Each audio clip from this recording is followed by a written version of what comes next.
Welcome back, everyone. Welcome back to another season, another edition here of the OSC Elite Rising Star, number 18, day 1. I'm, of course, just like VIP with you. I'm joined by these amazing players and by the people in the chat as well. Welcome, welcome, one and all. We only just wrapped up with 17.5, by the way. The OSC Elite Rising Star 17.5 did end a couple of days ago. Now, bam, already new season, new edition, new tournament, a new opportunity for these players to show off, to showcase themselves, and to become the next Rising Star. Back to back, baby. Here we go. For those that are curious, for those that may be tuning in for the first time, this is a tournament run and organized by OSC, and it is designed to showcase up and coming players, basically top players that have achieved too high of achievements or too high accolades, have placed too highly in big premier events like Esports World Cup or like DreamHacks, ESL Pro Tour Regionals, for example. If they place too highly, they are ineligible for this tournament. So your top players like your Sterile, your Clem, your Rainer, your Björn, Maru, Hero, Classic, etc., those players are ineligible to compete. They are not a part of this event. This is designed for those that have not gotten up to those great heights but are working their way there, showcasing players historically like, you know, your Percivals, your Young Yakovs, who recently did graduate, by the way, but Shameless as well, Jumi, BabyMarine, and many others. Let's go. Let us go. We can actually catch up on the bracket itself, catch up on our matches here tonight, and catch up on everything that is going to be going on. There's a lot of games. There's going to be a lot of games, a lot of matches. It's a little bit overwhelming. We'll get through. We'll make it back. We'll make it. Here we go. When it comes to showcasing all of our players, un momento, bam. Exclamation mark B in the chat. Have a look at the back yourselves. The bracket is live. The bracket is stacked, and these are our players competing here. We got a massive amount of players. We have 26 players competing here. We have 14 Protoss, 5 Terran, 7 Zerg. As with all things StarCraft, of course, very Protoss heavy here. We have art. We have the other art, not to be confused with art. They have Creature, Hydra, Jimmy, Ledlix, Middle VK, Mute, Night Phoenix, Pappy, Rebellion, Sebesdes, Shameless, and UED Soldier. For Terran, we have BabyMarine, Defiance, Inexorable, Milk Cow, and Moja. For Zerg, we do have Eon, Erebus, Gigi Machine, Hatsu, Mini Zerg, and Sheener. You might be looking at this and might be thinking, hold up, are we missing some players? Last season we were missing players like Nicorette and Percival. The reasoning for this is because they did graduate, and they're now also ineligible to compete in OSC, just because their placements and their performances in the OSC season 13 championship, and same with most recently as well Young Yakov. So Young Yakov, Percival, and Nicorette have since graduated. They're no longer eligible for this event, and that's why they're no longer here. Now, what I will say with their absence, because those were, the top players of an event like this, I will say that Shameless is now the top dog here. Like Shameless, he is kind of a beast, and I would compare him to Young Yakov, to Percival, to Nicorette. And at this point, without them, he's going to be the heavy favorite in this event. Other players, of course, to keep an eye on are Jimmy. Jimmy also is right there alongside him, alongside BabyMarine, for example, alongside Gigi Machine. True. Gigi Machine, he's been getting some really good results as of late.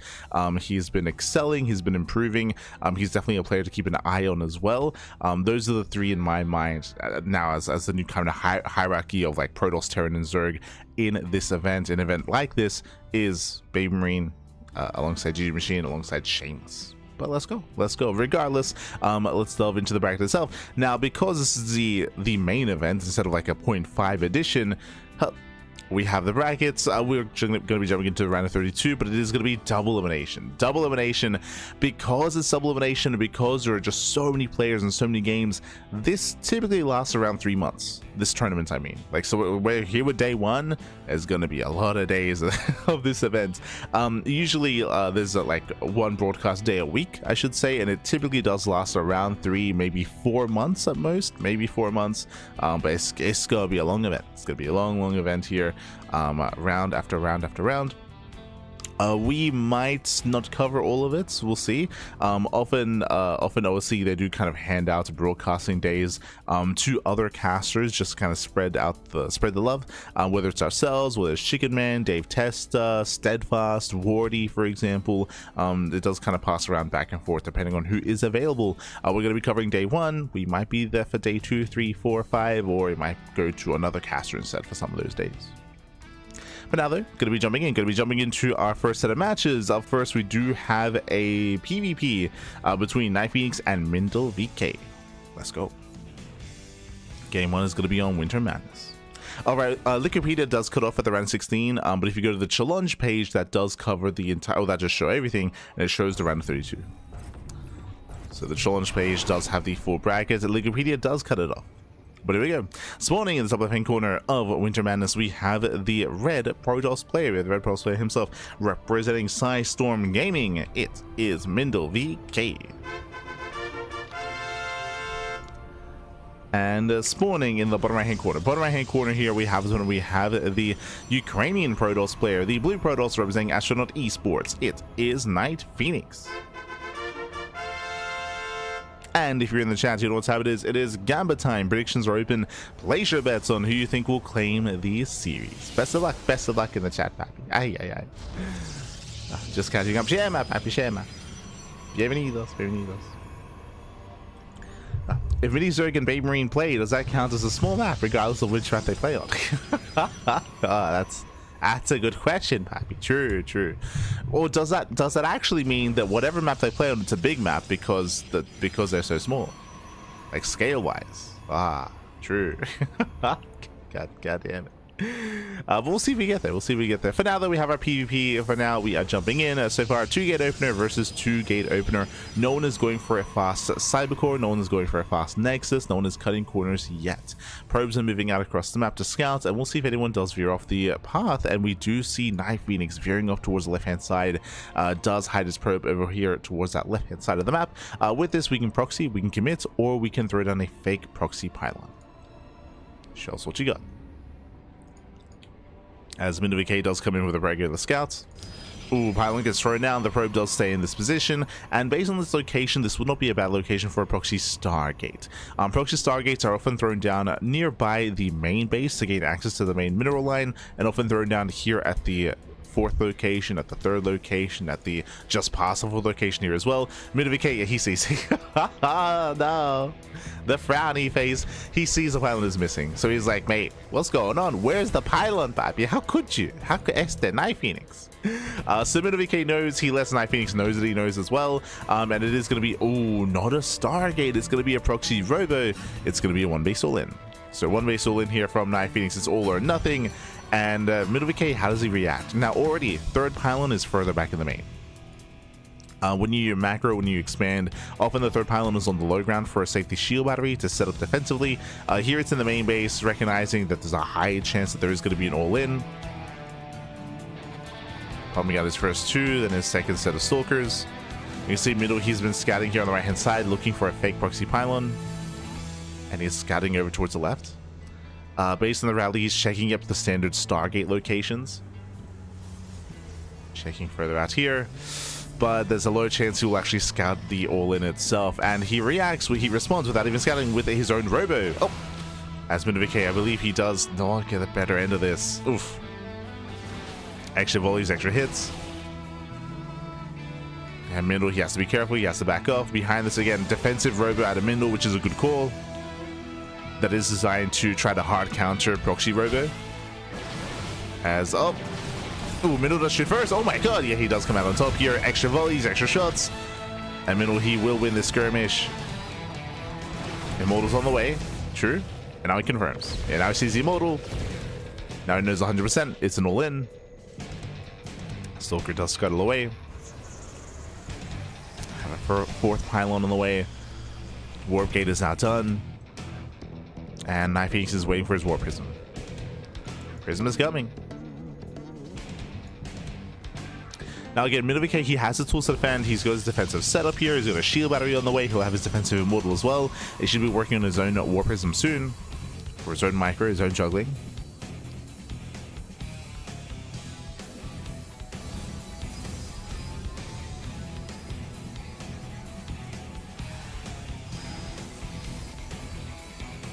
He's dropping into the main. At the same time, MindoVK going for his own counter proxy. Oh, bold move. Yeah, bold move out of Mindle. Drops into the main base. There is that bit. There is that battery. Does try to micro. Does try to focus down. Prism gets out. Oh my god, the Prism. Oh no! Prism goes down. Yeah, no more War Prism. No more high ground vision. Stalker goes down. And MindoVK is holding. He is holding on at the same time. Adepse shading across the map. The wall is solid. Yeah, full wall up here. Adepse cannot get in. And MindoVK wants to force a defensive warp in. Oh, we're being a little bit ambitious here. Okay, calm down. We do dive on top of the Immortal. Does go for the knife. Does get the Immortal in the end. Gets one. And he'll get both. Yeah, he'll get both. And with that, the all-in gets completely shut down. MindoVK with the blind response. He read this well in the end. He shut down the all-in. Shut down the Prism. The Immortals. And now there is nothing. There's just nothing here. We're down to 3 sentries that are tapped out on energy. The Prism. Ooh, Prism gets focused down once again. Does fall. GG gets called. And MindoVK takes game number 1. Whew, GG. Mindle does take a lead in this series. Again, Knife Phoenix being very, very cheeky here in the early game, going for the proxy. Knife Phoenix, sorry, MindoVK did not scout the proxy, but did scout that a pylon was missing, and did gamble a little bit himself, did risk it all a little bit, going for his own defensive robo, and he did call it correctly. GG. GG, well played. For all he knows, it could have been a proxy Stargate, it could have been a fake pylon, right? It could have been a fake proxy with just a pylon across the map instead. So a little bit of uncertainty there with what it was. Did gamble a little bit, gambled well. GG. GG, well played. With that, Mindle takes the lead in the series, and we'll see if he can claim the series here and now, or if Night Phoenix can force the ace match. Bearing in mind, this is a best of 3. Best of 3. Not a best of 5, which was the case in the previous edition. But let's go. Let us go. Spawning in the bottom hand corner of Tourmaline, we have the red Protoss player representing Storm Gaming, leading the series 1-0. It is Mindle VK.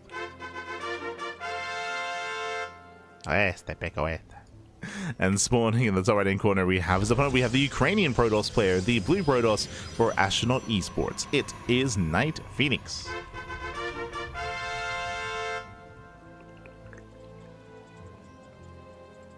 Here we go. As welcome on to Tourmaline. Tourmaline is one of the smaller maps in the map pool. Aggression is favored here. I say that, I'll be honest, I don't really think that smaller or larger maps matter too much in PvP, just because of how the warping mechanic works. The map could be large, it could be small, but the rush distance may not matter, depending on the placement of proxy pylons and proxy gateways as well. So that's something about PvP that's a little bit more unique. What I will say though, because of the size of the map, you can all in without proxying, right? You can just throw down your robo, your gateways back at home, and still just commit to the all in, and it will still hit very, very hard. That is something to bear in mind. But now, 2-gate opener versus 2-gate opener. Once again, Night Phoenix does veer off towards the left-hand side, but this time it looks to be a fake proxy pylon. The pylon is going to be thrown down outside of the main. Mindle VK is going to come in with a probe scout. Mindle will confirm that a pylon is missing, and ideally, Night Phoenix wants to force an overreaction out of Mindle VK. Meanwhile, we can see that Night Phoenix is throwing down his own pylon at his own linear third location. No real intention of proxying. Or does he? He's on patrol. I did just mention that on a map like this, you don't have to proxy across the map to all in. So does he actually plan on using this? It's on the table.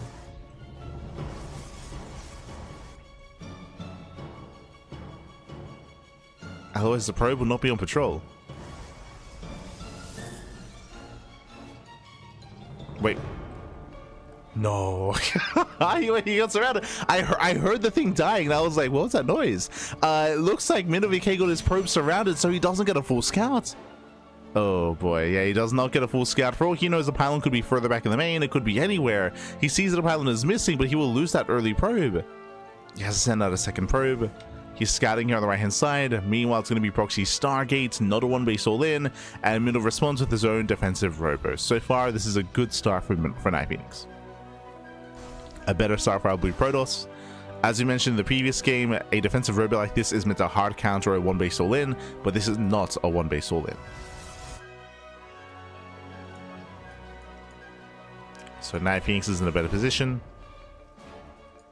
He's kind of forcing an overreaction out of Mindle. And that's going to be zoned away. Full wall. Nice setup.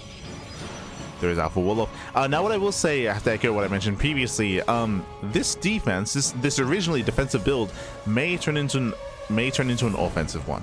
Mindle VK, once he realizes what's been going on and the fact that his opponent is expanding, yeah, his own proxy pylon. We have a proxy pylon here for Mindle VK. He can turn this into an all-in himself. He does scout, does confirm there's a Nexus, he knows. Yeah, Nexus has been thrown down. There's a battery on the way in the main. Oracle is revealed. Stalker gets hunted down, getting one, getting both Stalkers. Ooh, trying to at least.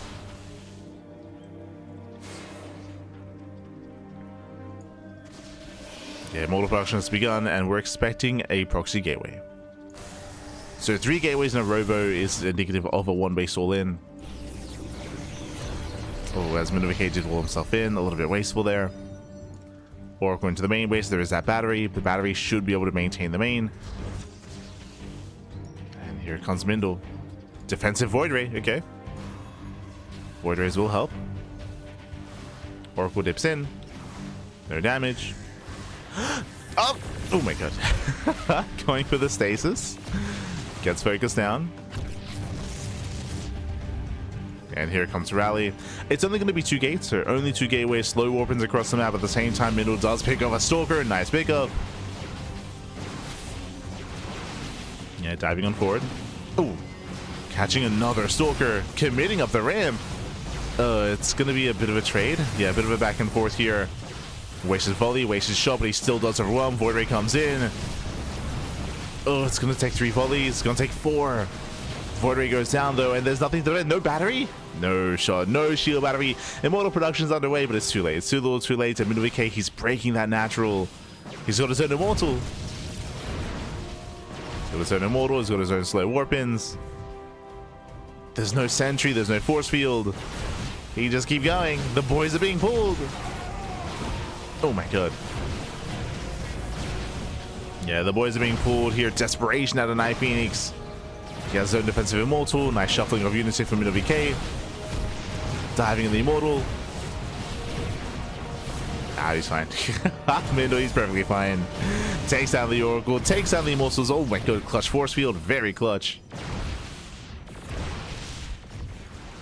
Nice force field out. Night Phoenix does hold him to the ramp, but he will still lose the natural.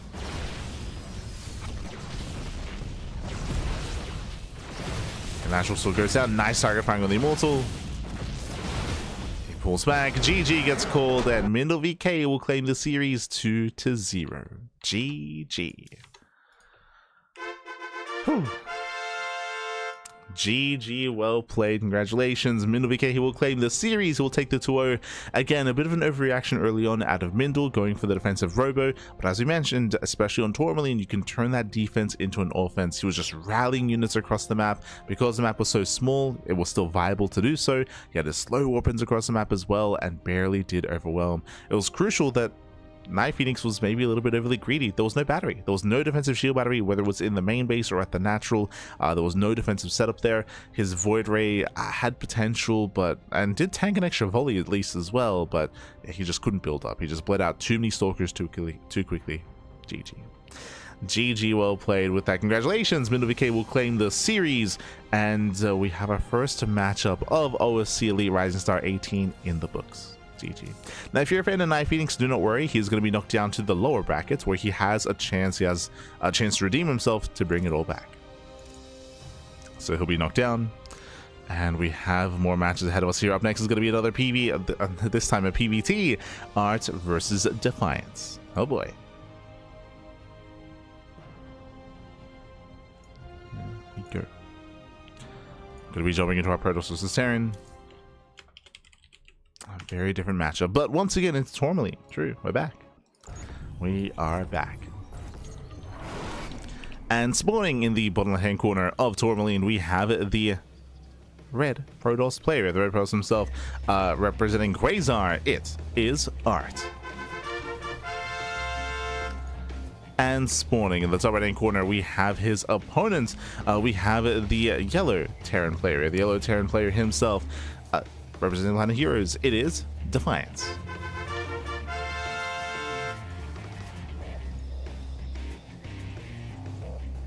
Here we go. And if you're in the chat, you know what's happening. It is Gamba time. Predictions are open. Place your bets on who you think will claim the series. Best of luck in the chat. I do apologize for not having predictions open for the last series, for the first matchup. It did slip my mind, but now you can lock in. You can Gamba, papi. You can Gamba. Best of luck, because we are going for the proxy. Okay, Art, he does kick things off with his proxy gateways. Remember, there's no gas back at home, so there's no cyber core, there's no proxy robo, no Stargate, purely zealots. Here we go. Meanwhile, Defiance opening up double gas. Ooh, blind opener here, and so far a very safe one. So what does double gas mean? Double gas means a faster factory. It means a later expansion. So because of that, there's going to be faster Hellion production as well. This is overall a bit of a safer start at a Defiance. As long as he doesn't get a CC on the low ground, his CC should be safe and sound. The problem is that he's not aware that he has to keep it safe, but he is going for that SCV scout. He should confirm that the gateways are missing. So again, just very safe play at a Defiance. At higher levels of play, SCV scouts are quite rare. Oh no. Checks the natural. Check the main. Check the main, baby. Keep going. No, he's on patrol. Oof. He's on patrol here. There's that factory. There we go. Now goes into the main base. And it's a bit of a later reaction and later scout, but he will confirm that the gateway is nowhere to be found. Nice skill on the probe. Probe got sniped. There we go. Does spot the cyber core, spots the gases, spots lack of gateway, Zelta waddling in, and we do not thankfully have a CC on the low ground. I mean, too early for that anyway.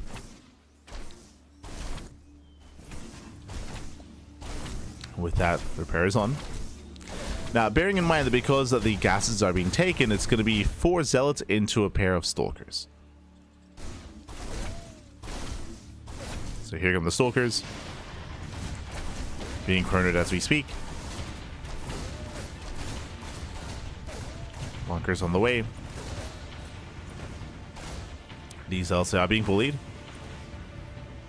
We could be a little bit more aggressive here. We could be poking down and getting a couple shots off, poking back. Remember, these are only melee based units. We can also KDA charge, true. The mine has arrived. Yeah, going early mine has to waste the units. Up! Oh my god. Shot goes off. And so far, Defiance defending well. So far, he's holding. Bleeds out a couple of SCVs. It does bleed out a couple of workers.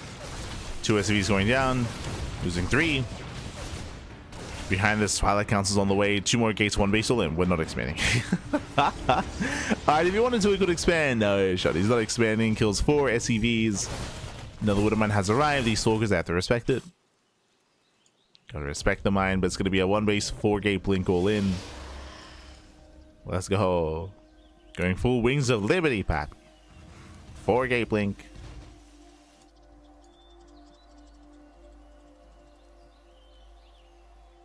The reverse fake out. I'm not proxying, but not. True, true.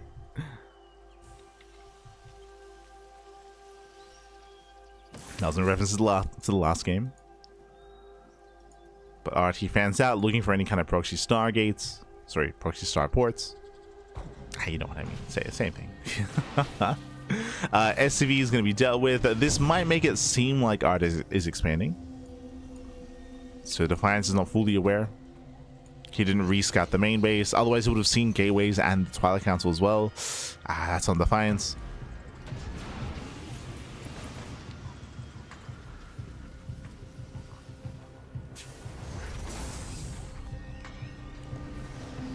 So Defiance is missing some information.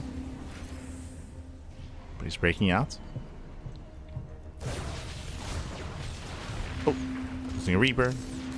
Nice loco and does not get the Stalker.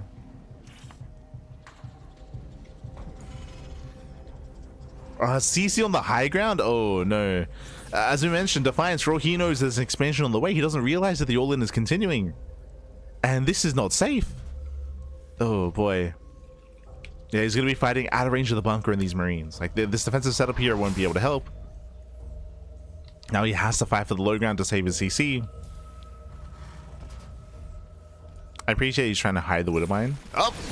Oh my god, dodges both shots, and with that, he's been broken. He's been broken with the Cyclone, the Vikings, the Reapers, the everything. GG gets called, and Arts will take game number 1. GG. Ay, ay, ay. GG, well played. RT does take a lead in the series. Again, an unfortunate circumstantial set of events there for Defiance. As you mentioned, Defiance, he had the tools to defend. I said tools to defend. He had the capacity to scout and to get the information he needed, but he did not go up into the main with the SCV. So he was playing blind, and to me, it looked like Defiance thought that R was expanding. It looks like he thought he was going to expand. It looks like he thought that the game was going to slow down. That's why he was on the low ground, and in the end, he got punished. To get punished. And with that, Art takes the lead. Art does take a lead in the series, and we're going to be jumping into game 2 to see if Defiance can bounce back. Let's go.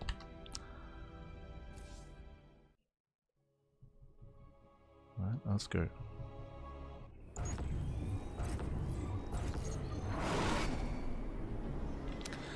Spawning in the top right hand corner of White Rabbits, we have the red Protoss player, the red Protoss player himself, representing Quasar. It is Art.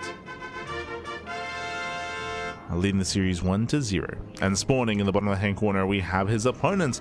We have the American Terran player. We have the yellow Terran representing the Platinum Heroes. It is Defiance.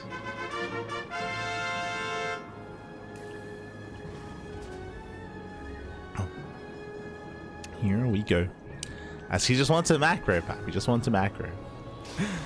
This time there is no probe. This time there's no work around the map. This time there's no proxy. This time we have a much more standard setup here out of art, at least so far. Hello. Art moves out. I believe just a probe scout. Yeah, you can see the rally here. He's just probe scouting. So after chaotic game 1, we're calming down here in game 2. 2 games in a row, Defiance going to be opening up double gas opener, faster factory, delayed CC. Once again going for the same start, before also going for an SCV scout.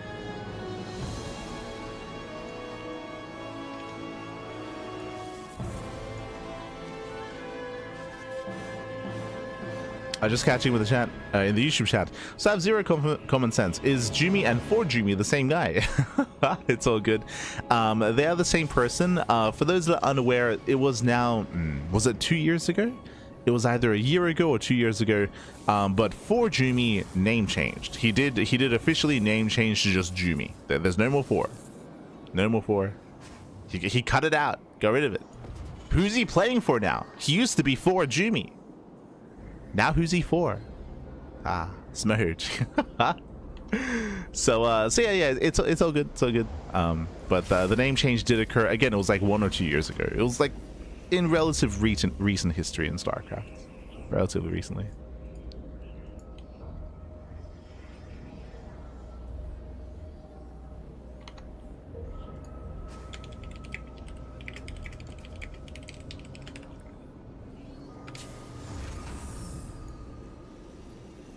Hi.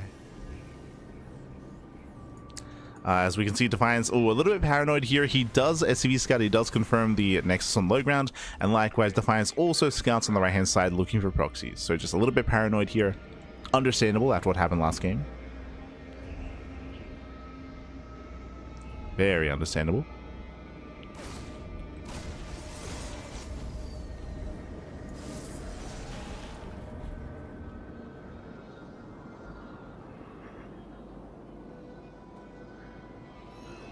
Defiance pokes in, pulls away. We do have our Twilight Council opener out of art, heading into Blink.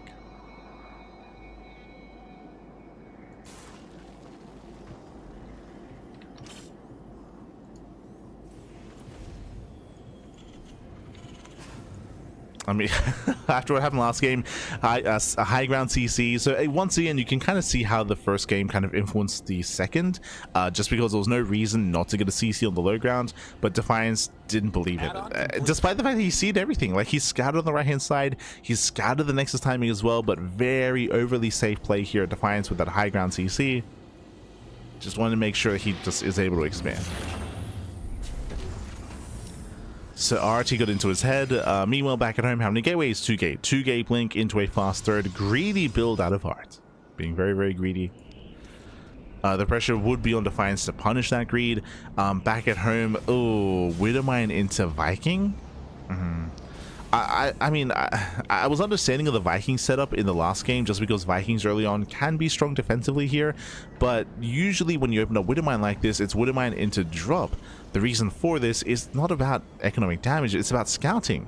Right now, Defiance doesn't know what's going on. Defiance, he doesn't see the timing of the third base, doesn't know how many gateways there are, doesn't know what kind of tech there is. It could be a Stargate opener, it could be a Robo opener, it could be Twilight Council into Blink, it could be Twilight Council into Charge, into Fast Forge and +1. Like, there's a lot of options available here for art, and Defiance is playing blind. I would say if he doesn't go for the, and he's even making a second Viking here, if he doesn't go for the mine drop, then at least checking with these Reapers and even throwing them away just to confirm. Now we see why. Okay. Yeah, scratch all of that. Now the Vikings make sense. It's an all-in. It's a 2-base all-in. Hallucination does check, sees the lack of saturation, and confirms the all-in. Okay. But yeah, now it makes sense. I have to eat my words here. I was like, he's not scouting. It's like he doesn't care. he does not care, Pappy. Okay, sure. Let's go. Already RT doesn't engage ahead of time, slowing down the push.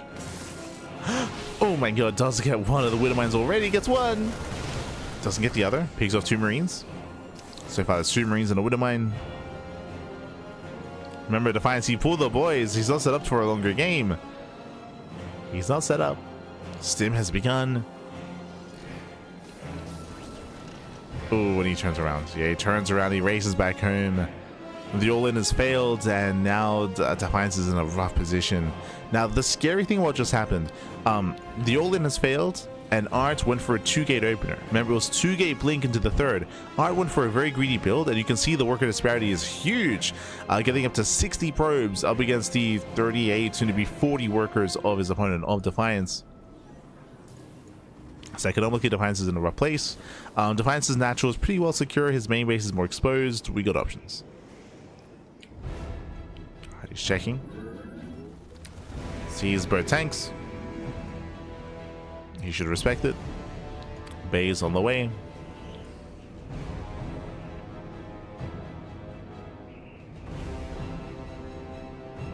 Getting into our bay, getting into Colossus production.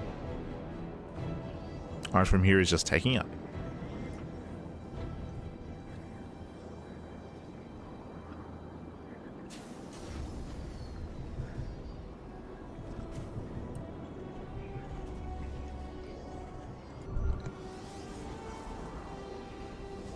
Yeah, this scan does confirm how far behind Defiance is.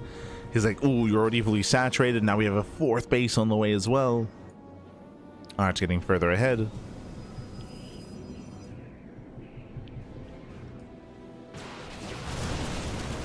Oof. Yeah, Defiance has to commit. Does pull the boys. Here comes the second wave. Here comes the second all-in. This time with 3 Vikings, with 3 tanks. We have more tanks on the way. A 4th tank being rallied. Medevacs as well. Stim is done, and you can see it's all about Art slowing this down, just picking away at the Marines, getting one after the other.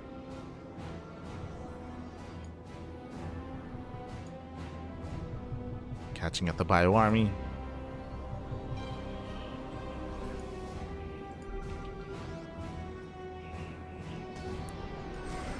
Oh.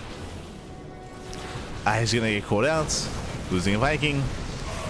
Colossus moves in. And the Vikings, they should be targeted down. They are. And we just collapse on everything. The Marines, the tanks, the Vikings, it all goes down. And Defiance, he has nothing left. And losing all SCVs as well. We got the Medevacs. GG gets called. And Art, he will claim the series 2-0. Taking down Defiance. GG.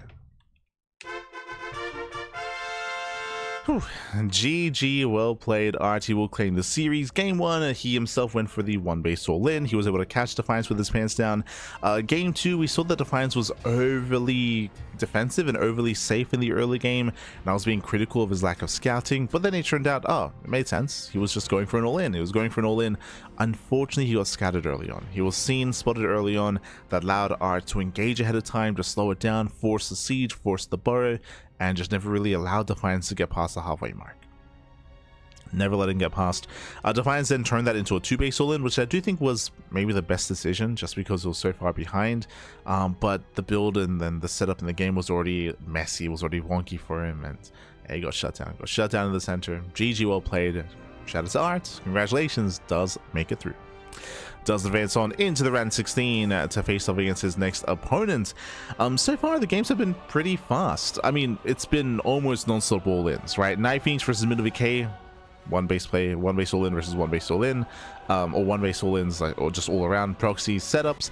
Game 2, Series 2 between Art and Defiance, similar situation. Art's going for the 1-base all-in in Game 1, and Game 2, Defiance going for the 2-base all-in. Now we have our next matchup here, and I expect the all-ins to continue. Here we go. We have a ZVZ. ZVZ is up next. We're going to be jumping into Mini Zerg versus Erebus. Oh boy. Let's go. Game 1 is going to be on 10,000 feet. Erebus has a reputation. He's a very cheesy player. He does nothing but cheese, nothing but all-in. And we expect 12 pools, 12 11s, 13 12s, 14 14s. We expect hybrid aggression out of Erebus.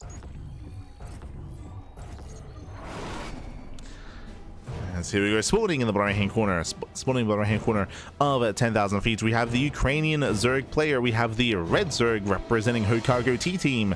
It is Mini Zerg UA.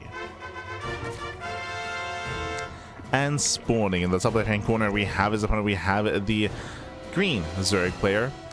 No surprise here, going, oh, actually, never mind, not going gas first. The Australian Zerg, it is Erebus Black. And if you're in the chat, you know what time it is. It is Gamba time. Predictions are open. Predictions are open. Place your bets on who you think will claim the series.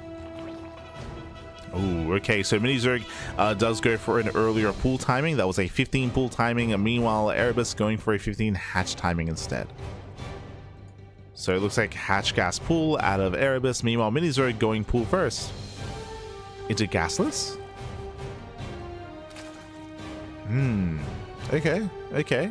He's going for a gas. I haven't seen many ZVZs on 10,000 feet. I imagine that gasless openers, do they make sense on this map? I don't know. So for those that are curious, gasless openers are typically reserved for maps where it is easy to get up to 3 bases defensively, right? Typically reserved for pocket bases. So think of Celestial Enclave, right? Celestial Enclave has a pocket expansion. That's where you can go gasless. Here, this makes a little bit less sense. Sure, we kind of have a pseudo pocket base here, but it's delayed. You have to mine through these patches to get there.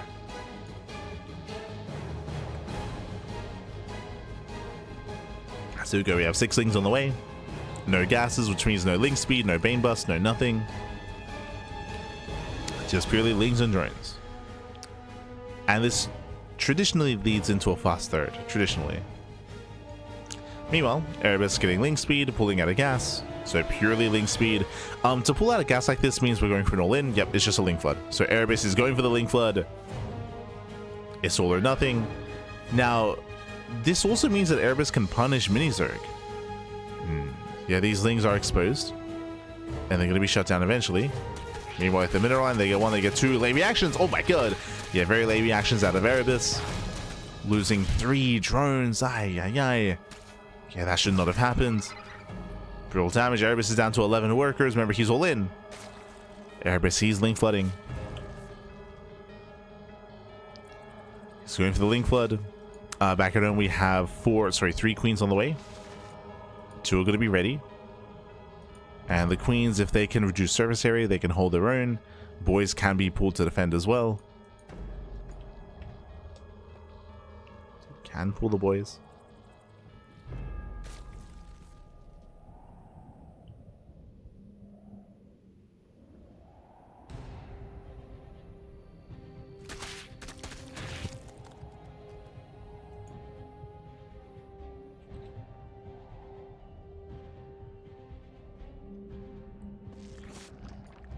Yeah, now he's taking gases. So now he went gasless into delayed gases into 2 base roach. So 2 base roach. Meanwhile, link speed kicks in. Erebus does fully shut down the lings. Back at home, we're fully walling off. Oh, it's a messy wall off here from Mini Zerg. Queens are coming forward. All 3 queens. And the wall should be broken. Yeah, Erebus is going to bust down that wall. Oh, that's a kill, not a cancel. Now going for the spine crawler, and lings are flooding in. Yeah, lings, they flood into the bases. Oh, we have no defensive lings all the way from Mini Zerg. He's defending with purely queen. Yeah, the boys are being pulled. Every drone here is going to go down. Bearing in mind that the drones don't really matter too much. Roach production has begun. Nice positioning here with the queens, though. Jesus. Do we have a transfuse? No, yeah, no transfuse. In the end, we're just mining as much gas as possible. Roaches are on the way. Remember, Mini Zerg, he still has a full main base mining. Roaches have to be careful. Not to get surrounded. Yeah, once again, nice. The positioning at a Mini Zerg, crazy. Yeah, very nice positioning. In the end, he will defend. He cleans this up. The roaches are out, and with that, Mini Zerg, he does hold. It wasn't the cleanest defense, but remember, Mini Zerg, he has 16 drones against the 11 drones of Erebus. And Mini Zerg, he still has his Sim City. Still has his wall. The longer this game goes on, the worse it is for Erebus. As Mini Zerg is joining. It's back to joining, back to mining.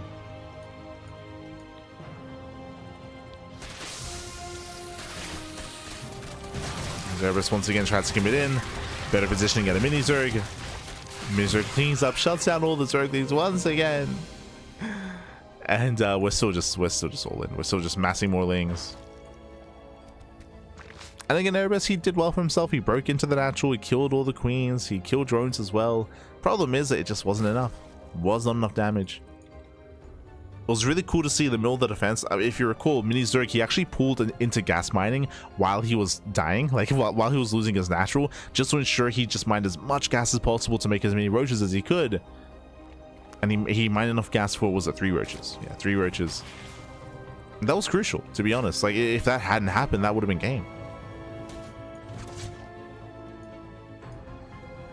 That was crazy. Just the wherewithal to mine that gas while being all in. You could also argue that Erebus, if he had recognized that it was a gasless opener, if he had recognized that this was the only gas, if he had prioritized killing all the drones instead of the queens, then he could have won. If he had killed every drone here to ensure there was no gas mining, there would have never been any roaches. And then gone for the queens afterwards.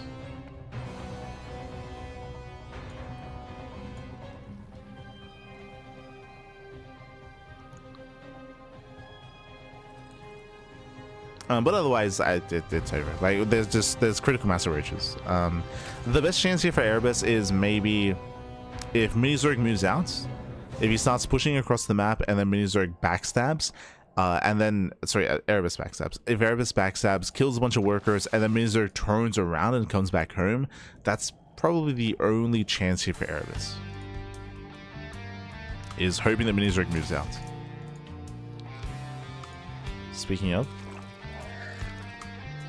Erebus, he spots the move out. Does spot the move out. Mini Zerg, he fully walls off. To make sure there is no backstab. Again, that would have been the best chance, the best opportunity. But yeah, you can see the Lings. They rallied here because they're trying to get into the base. They're trying to rally in, but there's a full wall. No, they wrote move command. And now they hit the wall. Oh, we attempt a second wall. Messy defense here by Mini Zerg. Lings, they flood in. At the same time, roaches, they get across the map.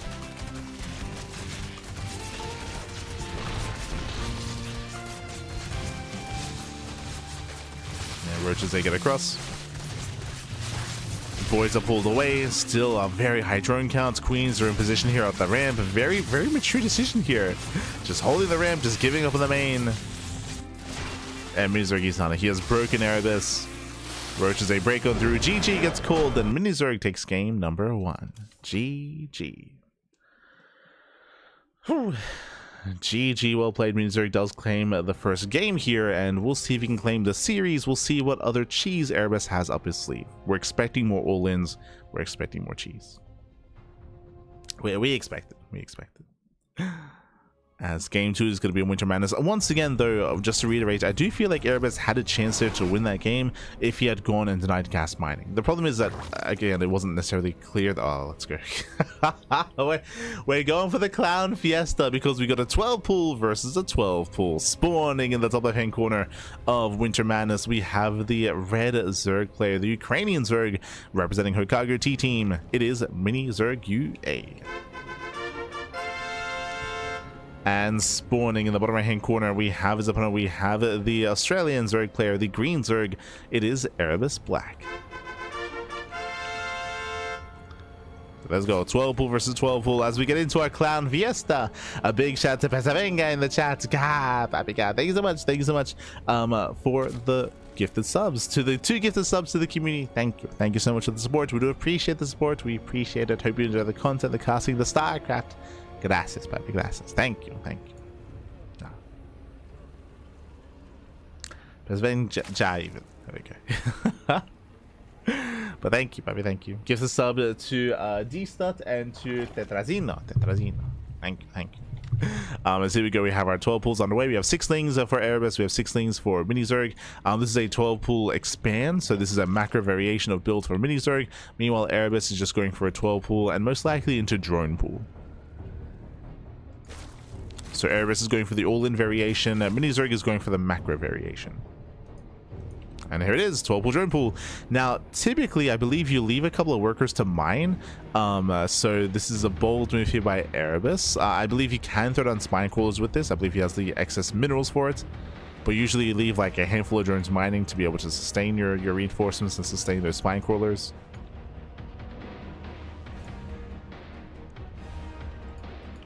As Mini Zerg does not see the move out. Erebus, he has avoided the Overlord. And we're going for the base trade. Yeah, now he knows. Yeah, now Minizerg, he sees, he knows. He's now aware.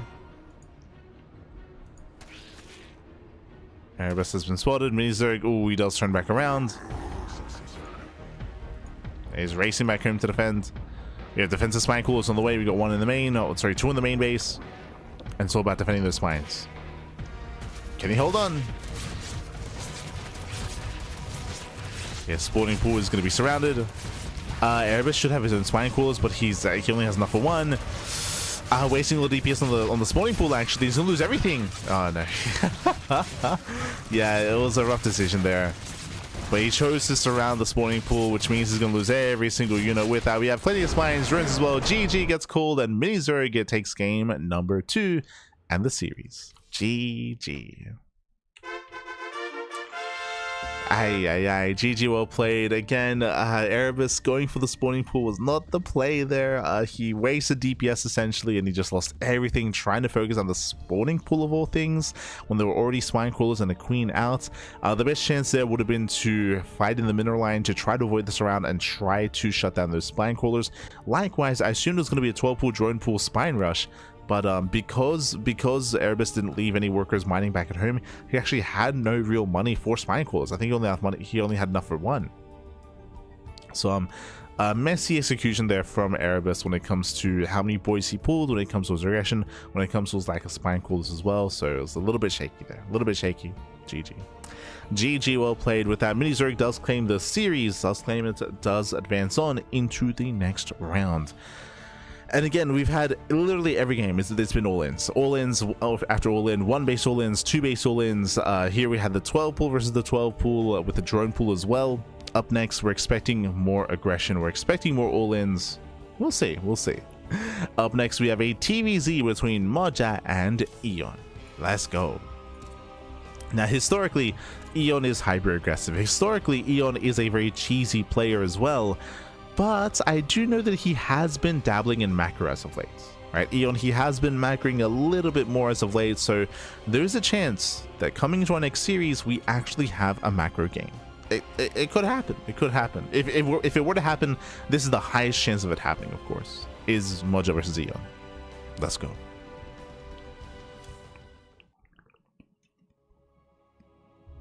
Let us go. As spawning in the top left-hand corner of Ruby Rock, we have the Costa Rican Zerg player representing Ladder Legends. It is Eon. And spawning in the bottom right-hand corner, we have his opponent. We have the German Terran player, the Red Terran. It is Moja. And if you're in the chat, predictions are open. Place your bets on who you think will claim the series. Best of luck in the chat. Now, out of all matches here tonight, I would say that this one is going to be the closest one. Between some of the other matches, like it was a little bit more one-sided, a little bit more heavily weighted towards one player. Here, I would say that Eon and Moja are closer in skill. I think I would give the edge to Moja in a longer game, and I would give the edge to Eon in a shorter game. Pull first. Hello. You have my attention. As I mentioned before, if you're maybe unfamiliar with the players, Eon, he is known for aggression. He's known for quirky builds. He's known for being very unorthodox at times. So I do typically expect to see some more aggression out of Eon.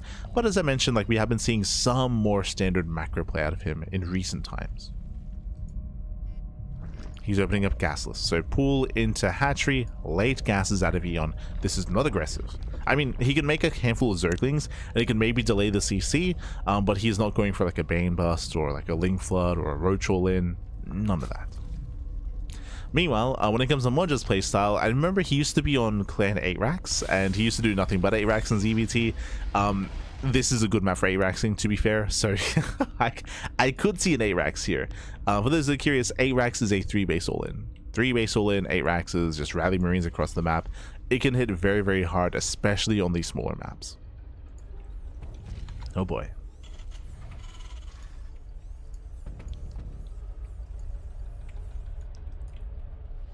As Eon moves out with 6 Lings. Remember, these Lings are available early because it was a pull first, and their goal is to delay the CC, maybe force a cancel. And remember, Eon is joining up behind this. This is not an all-in, but it is an aggressive start. As Lings move out, so does the Reaper.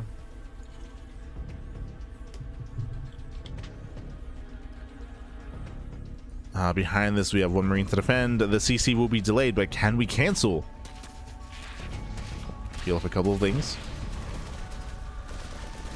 Yeah, meanwhile, Eon, he does dive into the main, denying mining time. Can he get the Marine? Can he get the Marine? I'm going for the SCVs. Gets two. Yeah, two SCVs go down. Can he get a third?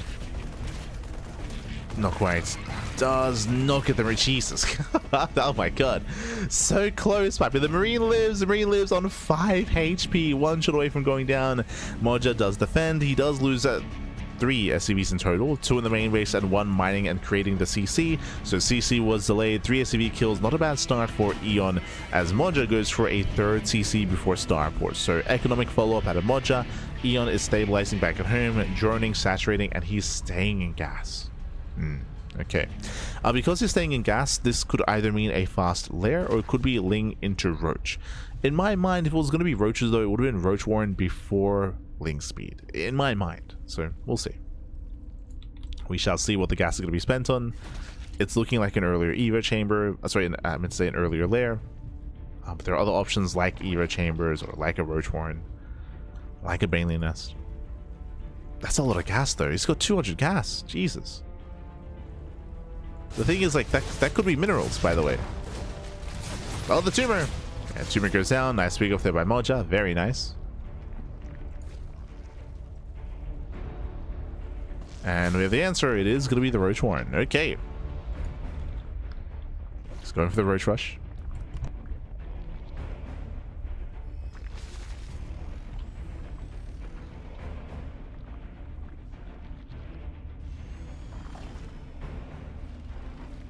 He's going for the Roach Rush against a 3cc Banshee build.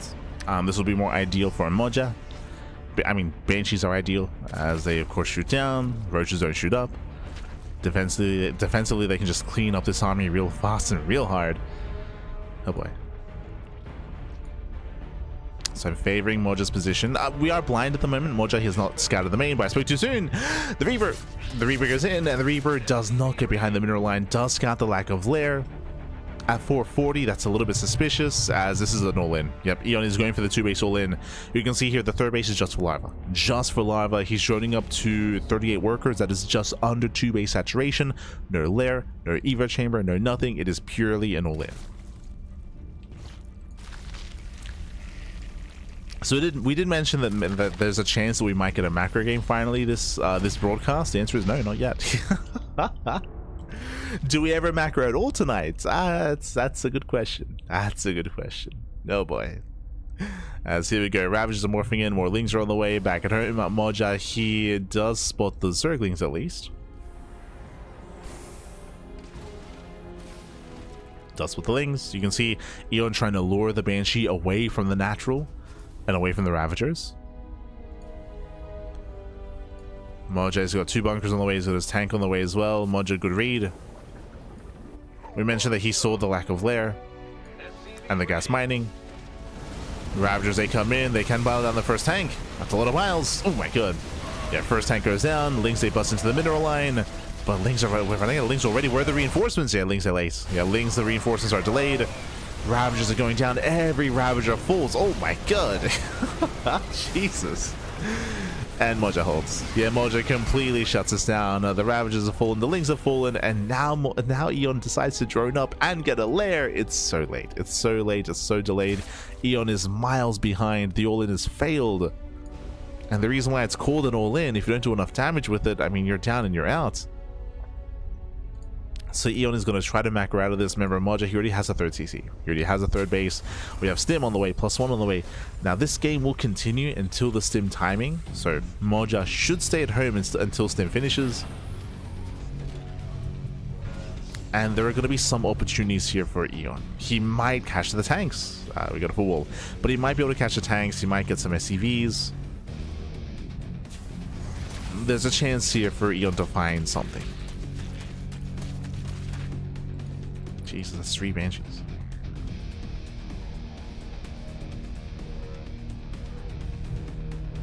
That's Banshees, they did to the main.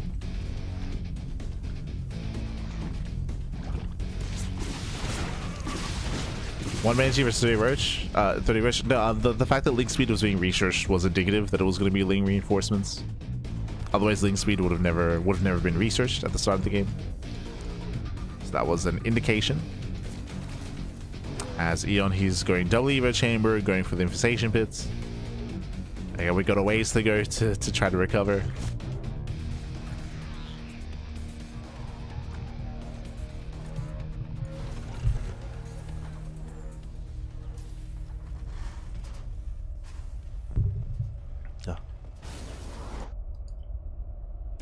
As Eon, he's trying to rotate. Got spotted. Marines are in position. Tanks as well. Nice reactions out of Moja. Very fast reactions. Meanwhile, we're rushing into Infestors, and this looks like Infestor into Hive into Ultra Rush. Oh, no, never mind. Spire. Jesus. Never mind. Wait, why are we getting the Hive? This is just really gas intensive. If the plan is going to mutas, then the Hive makes less sense. If the plan is to go into Ultras, then the Spire makes less sense. But we'll see. Let him cook, Pappy. Let him cook. No shot this is like fast Hive into fast Greater Spire into fast Broodlords into Broodlord Infestor. That would be crazy. That would be insane. I want to see it. Let's go. Let's go. And Moja's moving out to kill. I'm hoping that we can see the Hive finish and the Greater Spire begin as Eon dies. I'm hoping we get to see that at least, but we'll see. We'll see. Because I'm a little bit perplexed as to what the production is here, and what the setup is. Meanwhile, we spoke about 8 Raxes at the start of the game. This is an 8 Rax. So 3 base all in, 8 Rax out of Moja. We mentioned it at the start of the game, and hey, we got there in the end. Fungal grazes the army. Lings get shut down, and Moja just snowballs out of control. He breaks the main force, takes down all the Infestors, pushing into the expansion. And Moja cannot be stopped. The army, we can stim, and we can win. Ah, there it is. Yeah, catching out all the drones, pushing further into the bases. In the end, never got to make use of the Spire, of course. Or the Hive. But the game ended earlier, right? So we spoke about the failed all-in. Now, what could you do from there? As Moja pushes forward. Taking down the expansion. GG gets called, and Moja takes game number 1. GG. Whew. GG, well played. Again, Moja, after the failed all-in, Moja going for the A-Rex does make a lot of sense when it comes to punishing a player and when it comes to ending it then and there, not allowing them to really recover. So Moja did clean it up. Again, Eon had an interesting build and technically kept it hidden. True. He did keep the Roach Warren hidden at least. But again, Moja had seen enough to kind of tip him off to set up his bunkers and to defend back at home. GG. GG, well played. With that, Moja takes game 1, and we're going to be jumping into game number 2. Let's go. Jumping into game 2. Questioning the recipe while they're still at the stove? Let them cook.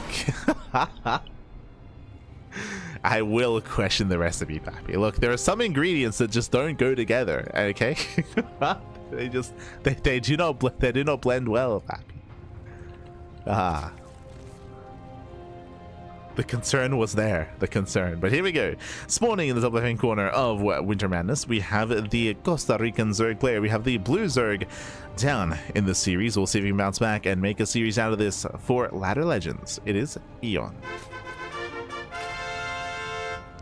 And spawning in the bottom right-hand corner, we have his opponents. We have the Red Terran player. We have the German Terran leading the series 1-0. It is Moja.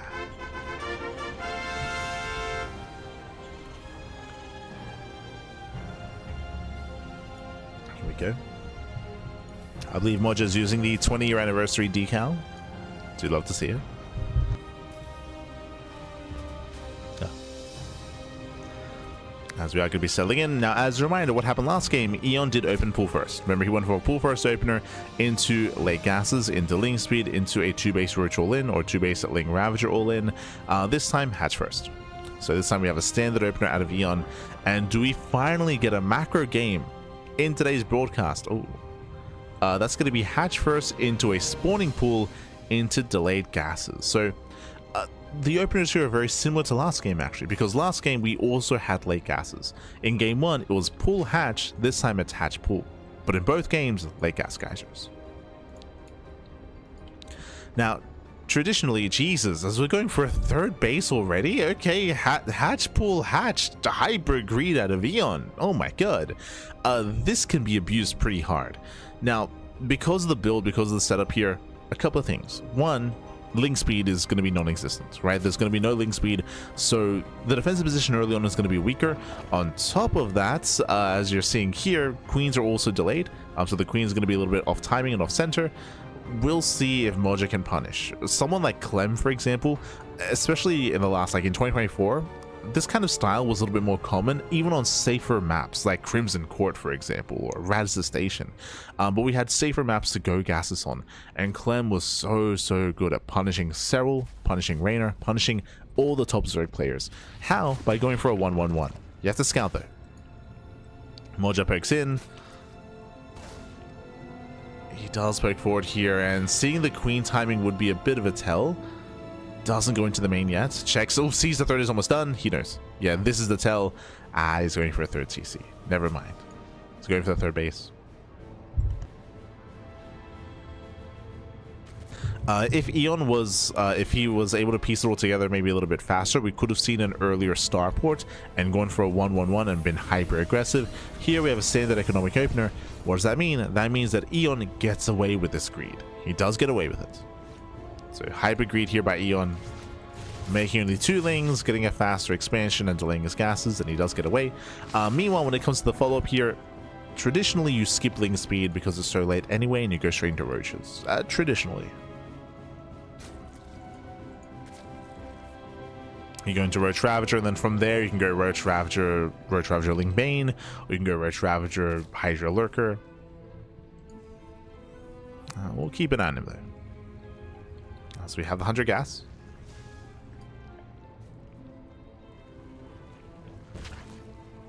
And we have the money for link speed. At the same time, Heli's they bust into the natural. Try to bust in. Drone's getting roasted. Oof. And that's going to be 4 drones going down. As we mentioned, usually you skip link speed. There it is. No link speed, and the Roach Warren has been thrown down. So we're getting straight into Roach Ravager. As I mentioned, in the mid-game, this can lead into Ling Bane Roach Ravager, or Roach Ravager into Hydra, or technically Roach Ravager into Spire. True. So Eon, he has a couple of tech pods available to him. Command center upgrade complete. As Moja's going for his bio follow-up. Hellions, they bust in, they get 1. 1 drone goes down. Eon trying to cook up a shrimp and pasta cupcake, and Light wouldn't allow it. in game one. Here in game 2, this makes sense. Like here, Eon, he's you know, he's got the cookbook out. Like he's dotting his I's, he's crossing his T's. You know, this smells like food. It smells like, I don't know if I would say standard, but like it's all progressing as it should. No? Let's go. Lair is on the way. Eon, he does poke out. He's running behind this.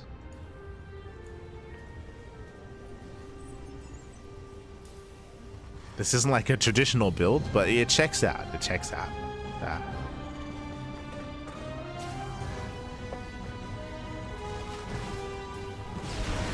But yes, you're an animal as well, Mr. Mensler. Because a a prawn and pasta cupcake sounds crazy. Sounds crazy, man. Also, why are we here? What's going on? Eon, he's gonna lose every single roach. He should not be here. Yeah, very wasteful in the end. He kills a handful of SCVs, but that was an expensive trade here for Eon. Ay. Bappy. We didn't even have roach speed. Like, we couldn't even get out of there if we wanted to. So, a little bit odd. Maybe Eon was trying to force an overreaction, but the problem is that Moja still is ahead economically. Like, he still has more SCVs, he still has the mules, of course, as well, that factor in. Yeah, it's an odd one. Eon is behind. So the scary thing here is that roaches, they're kind of like stalkers in other matchups where they build up over time, especially early on with a build like this. Especially because your gases are so limited and your resources are a little bit more limited as well. So to lose 8 roaches, that's a pretty big blow. This means that when Moja moves out, the army here is going to be significantly weaker for Eon. Eon is rejoining, saturating. We have the answer as well. If you remember, I was curious. I was like, okay, so roaches usually mean Roach Ravager Ling Bane, or Roach Ravager Hydra, or Roach Ravager Spire. We have the answer. It is going to be Hydra. So we have Roach Ravager in a Hydra. This typically leads into Lurkers in a later game. It's a very like Heart of the Swarm composition going Roach Hydra. Very old school, very Heart of the Swarm.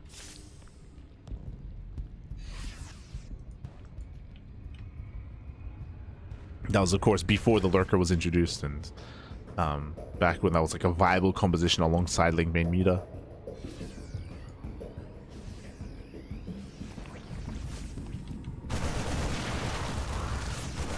As Mod just being active, catching out tumors, catching out queens.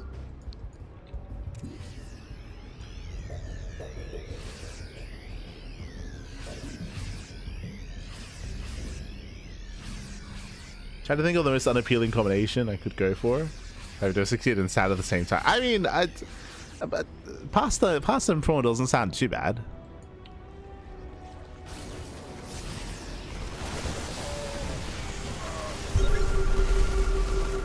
I think there are worse things out there, but it's fine. we don't have to go there, Pat. We don't have to go there. Meanwhile, Eon, he moves out. Are we A-Raxing again? Yep, A-Rax. 3 base all in. Eon, he commits across the map. There's the same build that we saw last game. The same build, the same end game, and Eon is going to lose everything. The Hydras go down, the Roaches go down. Moja's just knocking down the front door. And again, because of the earlier losses, because of lack of Ravagers, lack of Banelings, lack of Infestor, there's just nothing to stop the Marines. The Marines, they can just stim. They can just stim freely, Pappy. The Mass Marine, they cannot be stopped. They will not be stopped. Hydras, they just melt. Roaches melt. The boys are being pulled into tank fire. Oh my god. Yeah, tank volley's going off. And Moja has done it. Moja has broken Eon. Again, just 8 racks. True. And as we said in the last game, A-Raxes are just a really good way to capitalize on the lead. Like, if you're ahead, then just bam, just 3 base all in. Just 3 base all in. And you can just close it out from there. Just punishing the early game out of Eon, punishing the inefficiencies. GG. Moja, he will claim the series 2-0, advancing on to the next round. GG. And I feel for Eon because that was a very live VIP ladder game. That was like where you struggle in the early game and then bam, they just kill you with the 3 base all in. It's like yeah, it's my soul, Bobby, my soul feels for Eon. But GG, well played. Congratulations, Moja. He will claim the series 2-0. He will advance on to the next round. My condolences to Eon. Again, Eon just had a shaky early game there. Again, like nothing really crazy happened here in game 2. Like game 2 was relatively straightforward. Eon got away with his opener, but then he threw away his roaches, and that does mean a lot. That was a lot of resources thrown away. Not saying that those 8 roaches would have done much, but I mean, that's extra resources that could have been spent on Ravagers, right? And when you have Ravagers, then you can start to bow down tanks. Then you can start to zone away the army, buy more time, force out stims. You'd have a stronger force there to deal with an 8-Rax. Not saying that that Roach Ravager Hydra would have survived an 8-Rax. I still don't know if that's true. I'll be honest, 8-Raxes are pretty powerful. But it would have definitely helped, of course, to have those extra resources, to have those extra roaches, to potentially have a little bit more to work with there. But yeah, just a really shaky early game and a really shaky push out of Eon. GG, well played with that. Congratulations. Moja does claim the series, and we are just over halfway through the broadcast. We have 7 best of 3s. 7 best of 3s. It's a lot of matches, a lot of games, a lot of best ofs, and we have still seen nothing but all-ins. Now, technically, in this last series, we had 3 base all-ins out of Moja, so we got some more bases, we got some more saturation, but by no means do we have a standard back and forth mid-game. Not yet, not in today's broadcast. That may change though moving forward. That may change. We're going to be going on a short break. When we come back, we'll have 3 more best of 3s. It is going to be Eba versus Mute up next, Eba versus Mute, followed by Sebesdes versus UD Soldier, and BabyMarine versus Shino. 3 more matches. For now, though, we're going to be cutting to a break. We'll see you soon after the break. See you soon, Batman. See you soon.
And welcome back, everyone. Welcome back to the second half of the broadcast. Welcome back to the OSC Elite Rising Star number 18, day 1. It's been a pretty short broadcast day, I'll be honest. We're reaching 2 hours and we already finished 3 best of 3s. I mean, that sounds about right. But for the most part, these series have been pretty short. They've been pretty short games, pretty short matches. We've seen nothing but all-in. Nothing but all-ins. At least in the last series, we got up to 3 base all-ins. True, but still a hyper-aggression. And we haven't really seen much back and forth mid-game, or any back and forth mid-game yet, but I feel like that is about to change. I feel like it should change. Up next, we do have a best of 3 between Mute and Eba.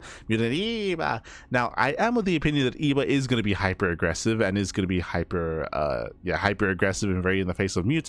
Mute is typically a little more mid to late game oriented, so I don't really see too much aggression coming out from Mute's side of things. At least, you know, based on our experiences with these players, so we might actually embrace the late game. I can see that happening. The problem is that I know that Eba hates the late game in this matchup in PvZ. I know he hates it. I know it's one of the reasons why I switched to Protoss. So I'm not entirely convinced. We'll find out together. We'll find out together here as we jump into our ZVP. Let's go. We're jumping into our Protoss versus Zerg into our 5th best of 3. Again, we have 3 more matches ahead of us here. 3 more to go. As spawning in the top right-hand corner of Tourmaline, we have the Peruvian Protoss player. We have the Teal Protoss representing Bing Bong Exports. It is Mute. And spawning in the bottom left-hand corner, we have his opponents. We have the Red Zerg player. The Red Zerg player himself representing the Platinum Heroes. It is Eba.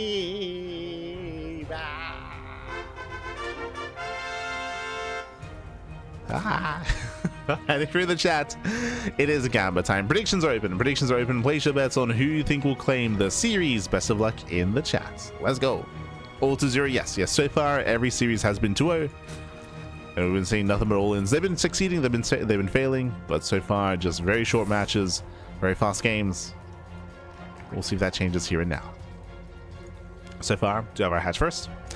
Should be hatch guys pull out of Eba. Likewise, Mute's going for his own standard opener as well. Welcome to Tourmaline. Tourmaline is one of the smallest maps in the map pool, one of the shorter maps, smaller maps. Shorter rush distance by ground. Aggression is favored on Tourmaline. And in my mind, Eba will be going for a 3 base all-in. I'm expecting a 3 base all-in, potentially 2.5 base all-in. True. But Eba, he's not one to embrace a longer and later game in this matchup. He does do so against Terran and against Zerg, but against Protoss, no shot. So, we'll see. To be fair, I have not casted Eba in months. It's been a long time. Actually, you know what? Let's look it up. As we do have... Mute being as annoying as possible. Let's have a look here. Eba. So the last time I casted Eba was back in November. And before that, it was back in September. Jesus, it's been a while. Fun fact: the last time I casted Eba was OSC Elite Rising Star number 16. so 2 editions ago, technically 3. So it's been a while. Since I casted Eba. He's not the most active of players nowadays. He's been streaming a little bit more as of late. A little bit. He streams every now and then. He smurges. But here we go. So far, standard opener into a Stargate. So Stargate follow up here by Mutes. This should lead into Oracles and lead into a 3rd expansion. Technically, Mute could go for a Void Ray. Based on the rally here, it does look like a Void Ray is a very real potential to hunt down the Overlord. We'll keep an eye on Mute. Otherwise, should just be Oracle.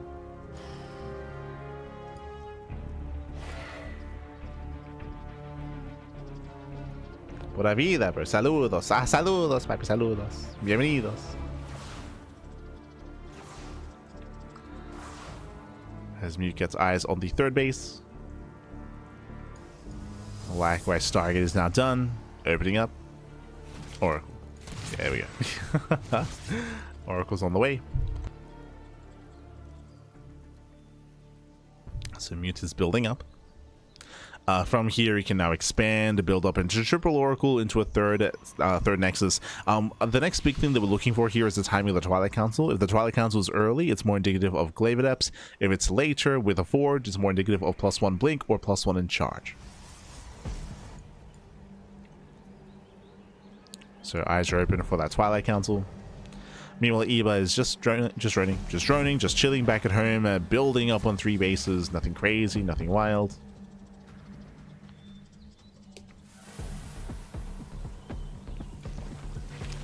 Just saturating.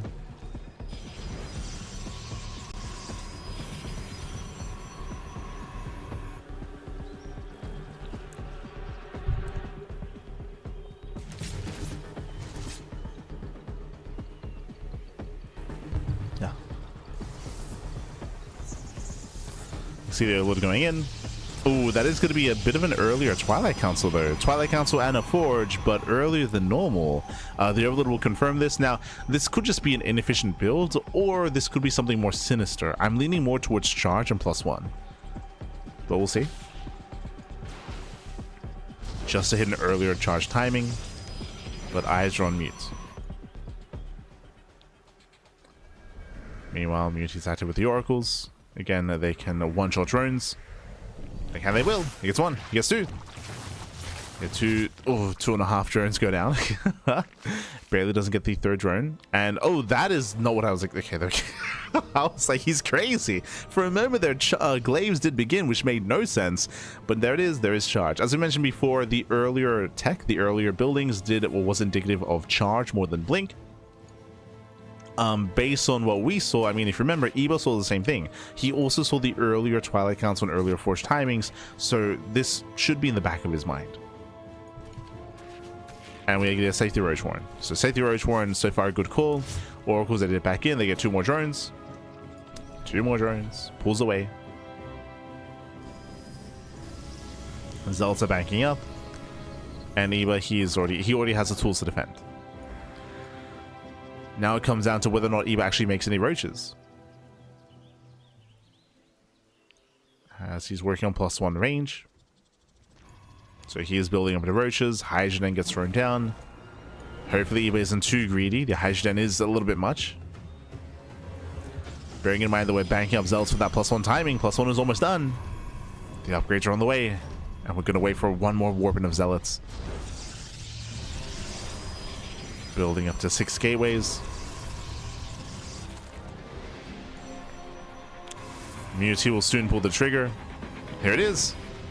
Yeah, the final wave. The final wave of Zealots. Mew does activate. Oh, Spire? Oh, we're being too greedy. We're being far too greedy. Eva, he got his Roach Warren, but then he got +1 range, and he got the Hydrogen, then he got the Spire as well. We need roaches, Pappy. We need roaches. Because Mew, it looks like he's waiting for another wave, actually.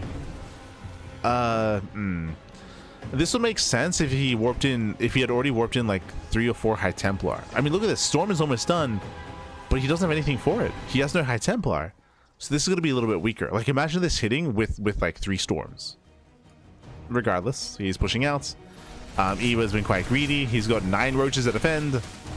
Zealots collapse in. They break through the lings. They're getting those other roaches. They're trying to at least. Mute does back off. Cleans up the lings. Playing it safe. Eva defends. Wow, Eva, he does defend. He does make the roaches in time. He canceled. Good call. Good call. Did cancel the Spire.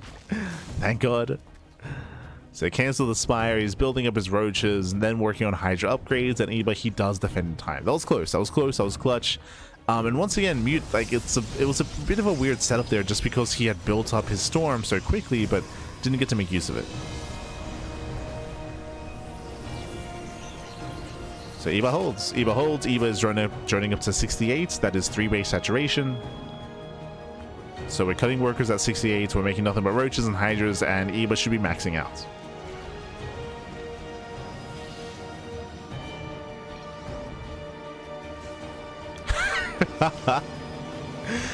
We just saw a storm on an overseer. Well played, Pappy. Well played. Eva might just end the game, by the way.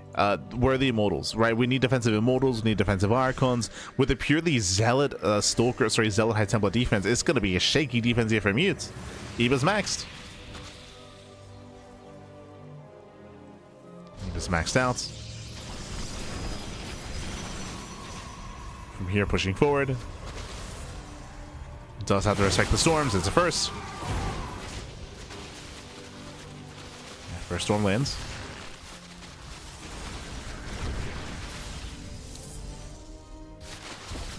Eba breaking into the natural, peeling up some roaches, going for the robo. Ooh, G powers almost everything. The outstretches pylon. Nice storms. Oh, we're out of the storms. We're standing in it. Jesus Christ. He stands in the storm. Stasis trap goes up as well. One more storm would have killed everything, and Mute is holding. Wow, Mute is holding on. Remember, Eba was maxed, by the way. Eba was at 200 supply, and now he plummets here. He plummets in supply. Mute is holding, Mute is defending, and Mute is snowballing out of control. Oof, and now Eba throws down the Visage Bit. Now Eba starts droning after the push fails. Eba will lose all of these roaches. He should lose all the roaches.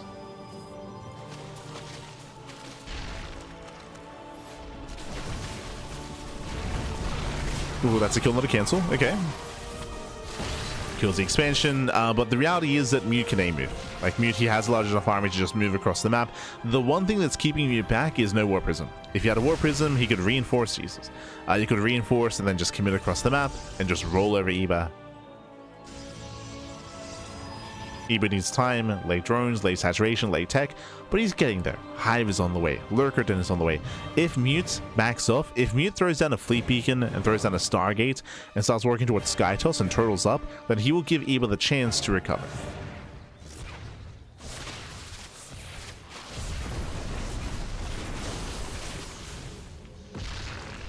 We'll give him the chance.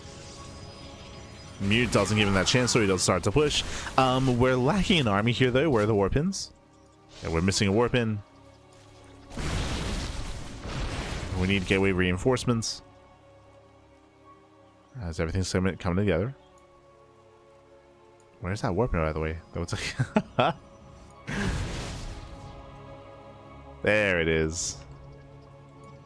Warping in 6 zealots. Now we can push. Mute is missing his window. Like, now he can push, and because he's not pushing, the lurker's going to finish. Yeah, so Mute's just a little bit too passive, a little bit too defensive here. We need some confidence, Pappy. He could have broken Eba 100%, but now there are lurkers, and that complicates things. Now Eba has a defense. Now I will say that Mute can still break Eba. He can still break him, but now it's going to be more difficult. Can he get on top of the lurkers? We need their storms. At the same time, Eba threatening a counterattack, going for his own push.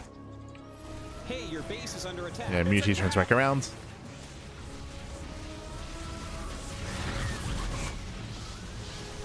He turns around, he races back home.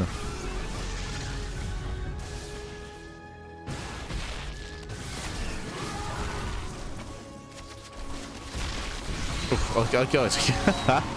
Catching a good chunk of Roche Hydra. A good chunk gets caught. As we're just buying time for a lurker range. Lurker range does finish. And now we get the Fleet Beacon. Now we get the Stargate. This is late. Either we needed this earlier or not at all. So as we predicted at the beginning of this game, we are going into the late game or the beginning of the series. We're finally getting some late game here. I will say that Mute did miss like maybe 2 or 3 opportunities to kill. He did miss some opportunities here. And Eba now has a chance. Now has a chance.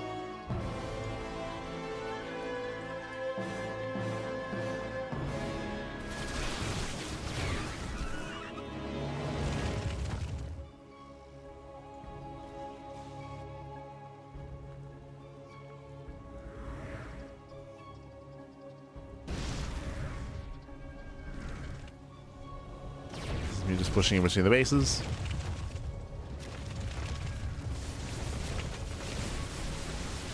Pushing into a massive wall of lurkers. Does have some detection, but yeah, cannot push in. There are just so many lurkers here. How many are there? 14. Jesus. 14 lurkers. Zealots, I try to peel off to hit the left-hand side. Okay, center expansion goes down. Not bad. Archons are breaking through the Hydras. I would say that Mute, he's trading relatively well here. Getting a base, getting an expansion, but he has to get out of here. And oh no! The High Templar! Yeah, volley goes off, getting 2. 3 High Templar go down. Aye, that should not have happened. Nice Picos there out of Eva. Very nice. Back in our, we're making 3 Tempests at a time. Mute is perfecting his army, but again, there's a window. There's a window here where Eba can try to kill Mute before Skytoss. There is a window.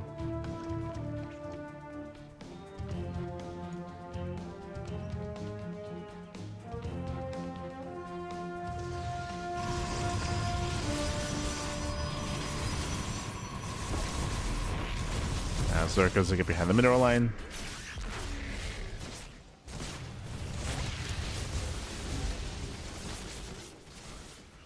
Even pushing in, catching up more High Templar, getting 1, getting 2 more High Templar. And the Immortal did take a storm to the face. Ooh, Eba extending a little bit here, but where is the detection? Yeah, Spine Shot's going off. Mineral Line is going to be going down. Where is that Observer? Just now coming in. 26 probe kills.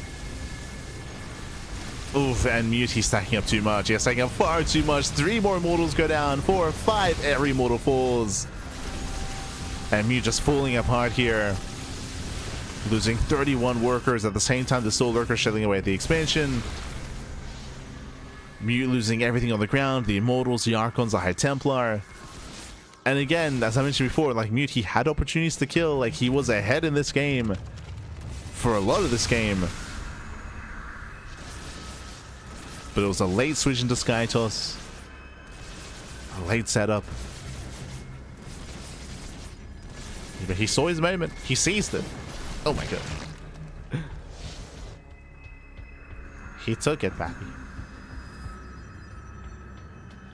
And now Mute is crippled. Mute now cannot afford to rebuild his army. Earlier we had, what, 5, 6 Immortals? Now we have 0. Right? 0 Immortals. The ground army is that much weaker. There are a lot of Tempests, that's great and all, but Tempests, they need support. They need Immortals, Archon, Storm. That is a lot of High Templar, to be fair. It's a lot of Templar, a lot of Storm. Not a Storm here in the back line. Lurker jump into the main. Where luck is everywhere. Lurker here towards left, Lurkers towards right. Lurkers are moving in. Oh.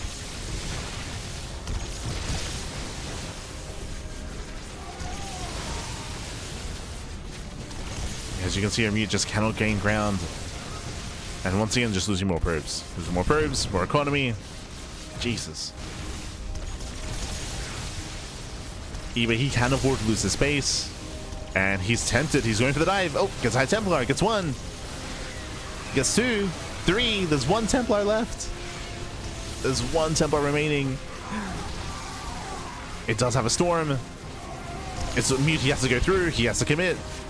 He can't turn around. Oh my god. And there's the final Storm. And now there's no more support here. I say that, I speak too soon. We have Zealots coming in as well. Mute, can he break Eba? He might be able to. This might be too much. Takes down the Hydras, takes down the Lurker. The Mass Zealot might be too much to deal with. The Zealots are pretty good. The Charge Loves. Yeah, they're breaking through. They're breaking through the Hydras. There's, what, 4 Hydras left. Going for the Abduction, which doesn't really do much. Yeah, takes out one of the Tempests. We got, what, 6 Tempests left. Hydras are trickling in. A very clutch defense here by Eba. It's clutch, but he's done it. Oh my god. He barely has enough Hydras. The Spore moves forward. Clutch Transfuse. At the same time, Lurkers, they're still just being getting damaged the entire time. Lurkers are popping off.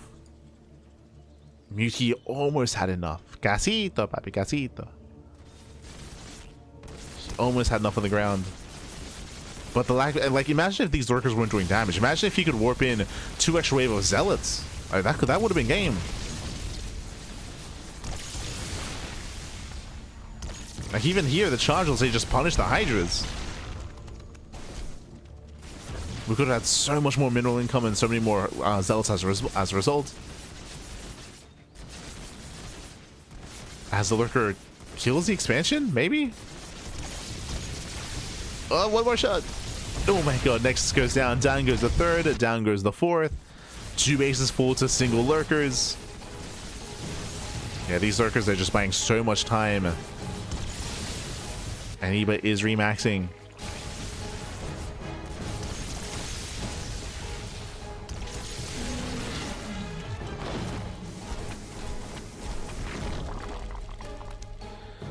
Lurker gets away.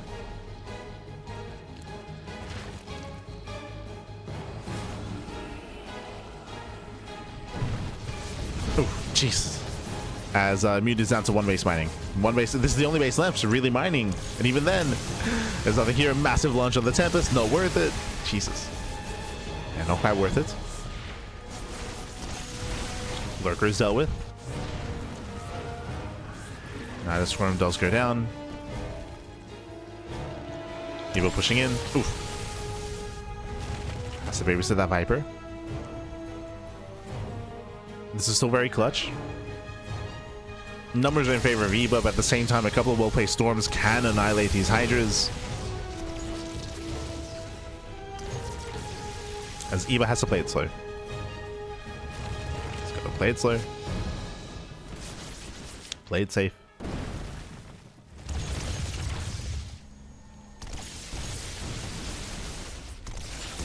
Oh. Does go for the abduction and catching out one of the Tempest. Oh god, massive storms. We're stacking storms though. Yeah, a bit of a waste. Yeah, a bit of a waste. In the end, the Grand Army goes down. Massive lunge. GG gets called, and Eba will take game number 1. Whew. GG. Ay, ay, ay. GG, well played again. Mute had such a strong start. He had such a strong start. He was ahead. We mentioned there was a big window in time, like 3 or 4 minutes, where Mute could have pushed, could have counterattacked, could have killed before Lurker attack. But he waited too long. He waited too long. The Lurkers, they got up and running, and he also waited too long to then get into Sky Toss as well. So very delayed responses and delayed reactions out of Mute allowed Eba to recover, to bounce back from an earlier deficit, and to make a game out of it. GG. GG, well played. Despite that, it was still very close. It was still very, very close towards the end. Like, you saw that if it wasn't for the Lurker harass, I feel like Mute would have had enough to overwhelm the army, to just keep warping in, keep reinforcing, and to break the defending Zerg player. Still very close. GG. GG, well played. Whew, and with that, Eba takes game number 1, and now we're going to be loading into game 2. We'll see if Eba can close it out here and now. We'll see if Mute can bounce back. Let's go. As we are loading into Ruby Rock.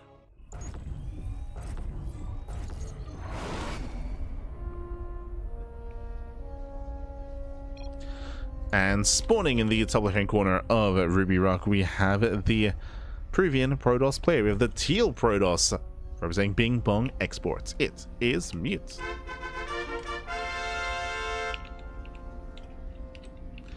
And spawning in the bottom left-hand corner, we have his opponents. We have the Red Zerg player. The Red Zerg player himself from the UK, representing the Platinum Heroes. It is Eba.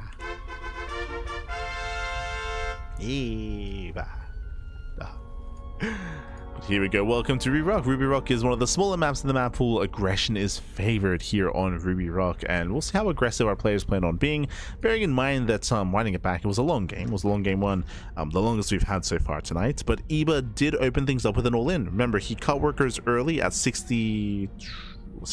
There we go. It was at 68 drones, 3 base saturation. He did go for his own all-in, and the all-in failed. It was a Roach Hydra all-in, and we saw that Mute was able to shut it down, defend incredibly well, and take a lead from there. The problem was that Mute didn't capitalize on that defense. He didn't capitalize on his advantage. He shut down the all-in, he got ahead, took a really strong fight, but didn't counterattack. He did not counterattack. He stayed at home, he stayed passive, and it allowed Eba to drone, to tech, to recover, and to get into Hive, to get into Lurker tech. Just for some greater context as to what I was referring to when I mentioned that Mute was ahead and Mute had a big window where he could have crippled and even punished Eba, it was after Eba's failed all-in and after Mute's successful defense where he was overly defensive and overly passive. But here we go. Here we go. We are now getting into game number 2, and we'll see how our players do adjust, how we deviate.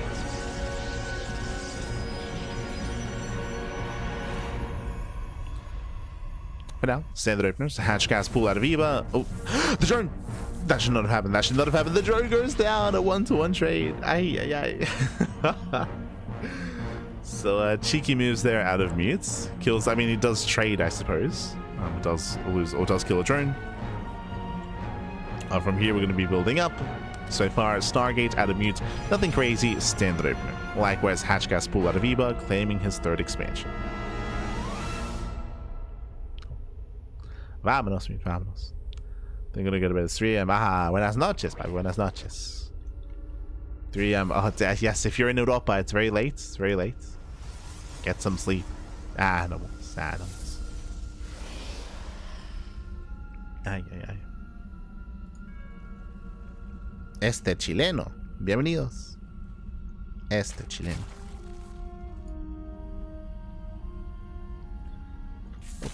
For now, the links they do slip in. Threading the main. For now, is going to be that Stargate. And again, should be Oracle first. There we go. Oracle is on the way.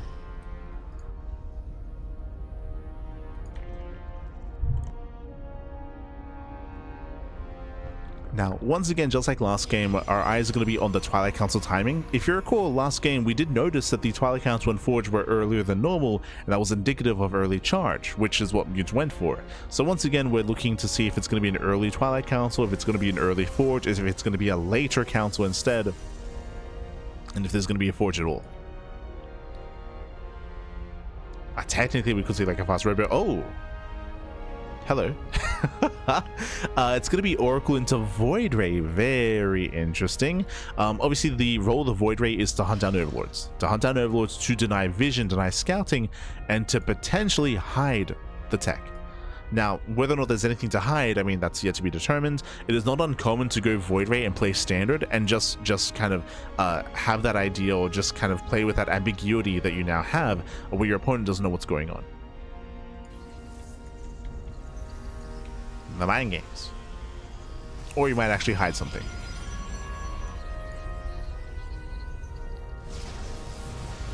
It's going to be a 427 Roach Warren timing out of Eva. So safety Roach Warren, double Forge? Oh, we are hiding something. That's crazy. Double Forge, double upgrades, that is very unorthodox. I would assume, yep, double Forge into a Robo, into a delayed Twilight Council. This looks like the setup for something more robust. This looks like the setup of, say, like an Immortal Arc on heavy composition in the mid game. So we're not rushing into anything. We're being, in a sense, kind of greedy. Getting into fast +1 upgrades. So fast 1/1 upgrades, no charge, no glaives, no blink. The downside of this build is that Mute is going to be relinquishing any kind of map control. Typically there'd be like Adepts harassing or Stalkers being active or Zealot timings across the map. Jesus, that's the Void Ray gets 3 drones already, getting up to 4. Oh my god, Jesus, that should not be happening. 4 drones go down, Ebo is out of position. But again, this is quite greedy from Mute, and it takes a while to really kick in. I would imagine we're going to be hitting a 2-2 timing. 1-1 is going to be available as well. But in my mind, 2-2 is going to be the go-to. As this Void Ray has done well. Killing drones, getting an Overlord. Eva is making safety roaches.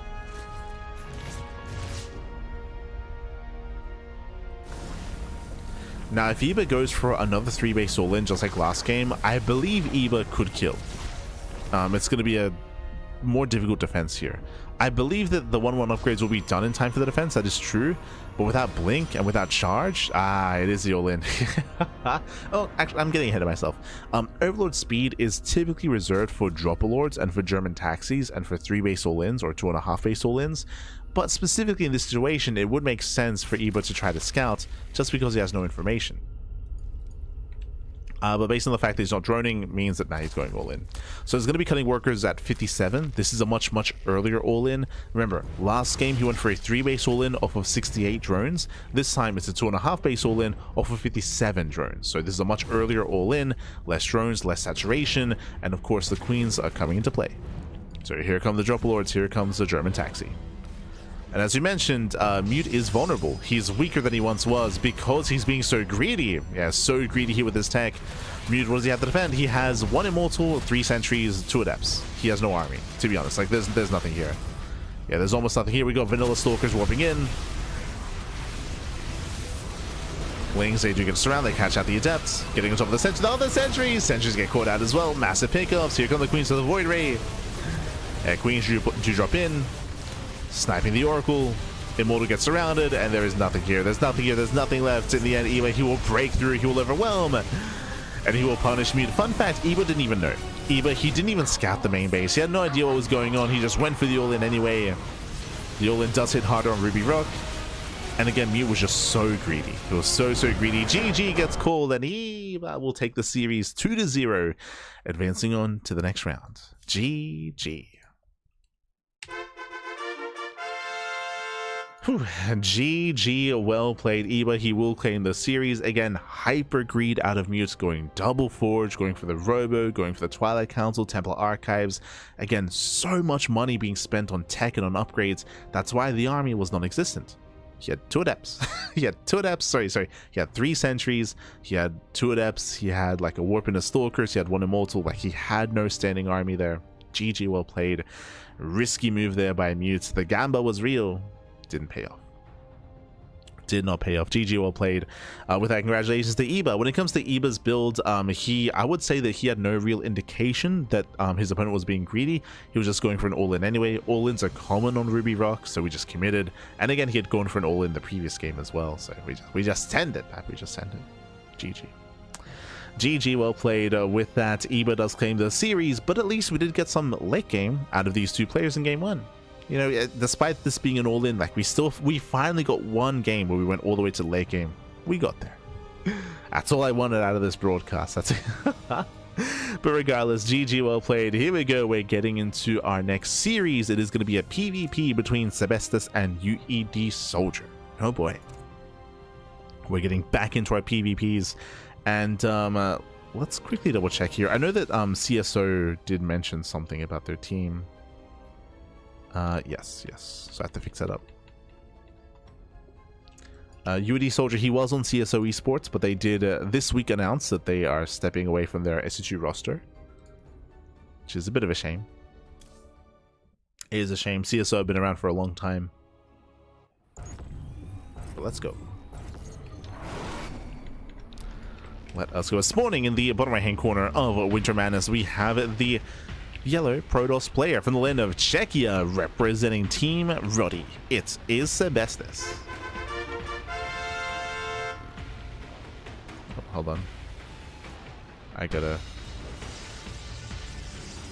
God damn it. Gotta fix this up.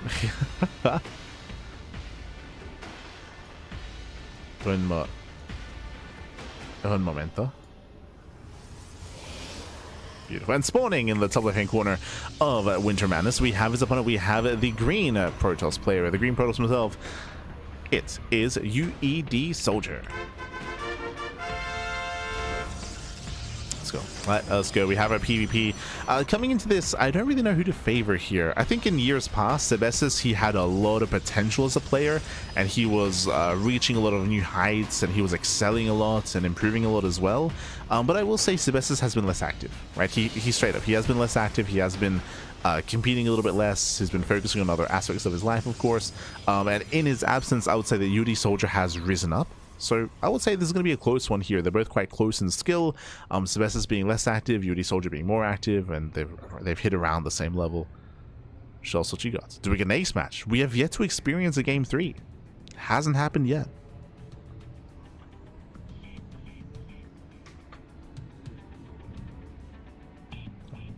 Has not happened. For now though, standard openers, 2-gate opener versus 2-gate opener. We get a probe scout out of Sebesdes, no proxy. No proxy, no shenanigans, not early on at least.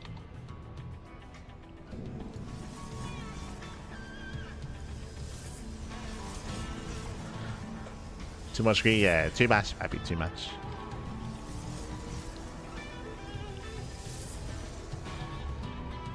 Again, Mute's build was crazy. Like, we were able to call what was going on, but at the same time, I don't think I've ever seen Mute's build that he had gone for at the high, like at higher levels of play. Like that's like that was a first. That was a first for me. Seeing Double Forge into Robo, into Twilight Council, into Temple Archives, I don't think I've seen that before. So it was crazy. It was crazy. And again, if your opponent's passive, you can get away with it. I would say that kind of build works a little bit better on larger maps. Like think of like Celestial or Winter Madness or White Rabbits. Like I do think that those are maps where you can get away with a bunch of greed. But it's still really risky. Still very, very risky.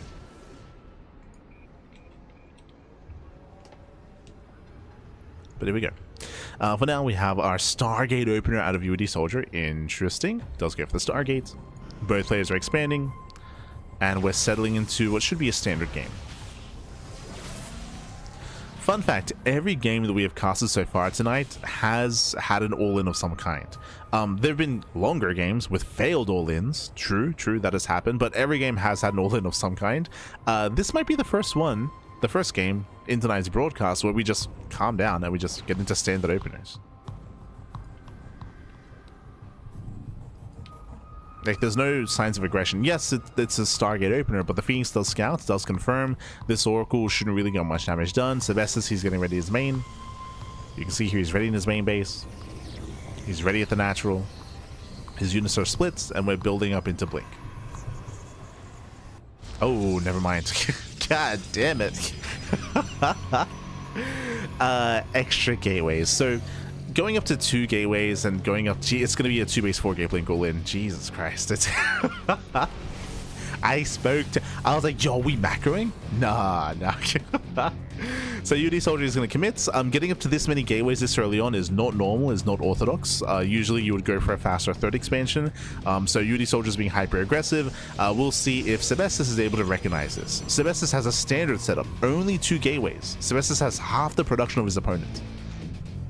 And Sebesdes may even expand. If Sebesdes gets a 3rd from here, he may just die. Okay, he's getting a 3rd gateway just to be safe. He's checking. Yeah, you can see here he's checking, he's scouting with the hallucination. He does not find the proxy, but the 3rd gateway is huge. Like that is a defensive gateway here for Sebesdes. So he will have some production available to him. We're expecting the warp in. Here comes the move out. UD Soldier setting up for the 3rd. Show us what you got. Sebesdes, he does move out.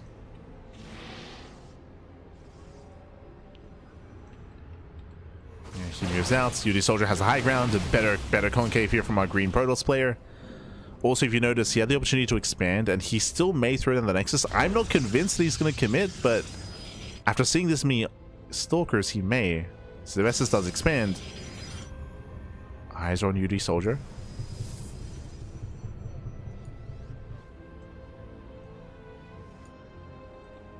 Oh, let's go, the hallucinations. Does hallucinate the armies. They actually miss each other completely. Uh-oh. Yeah, they do miss each other. Sebesdes, he confirms there is no expansion.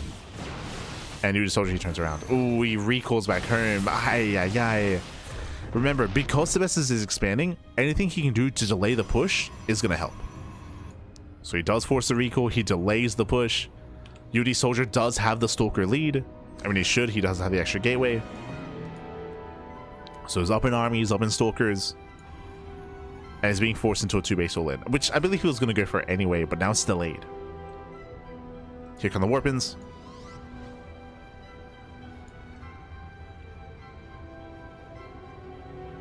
Go warping in 4 Stalkers.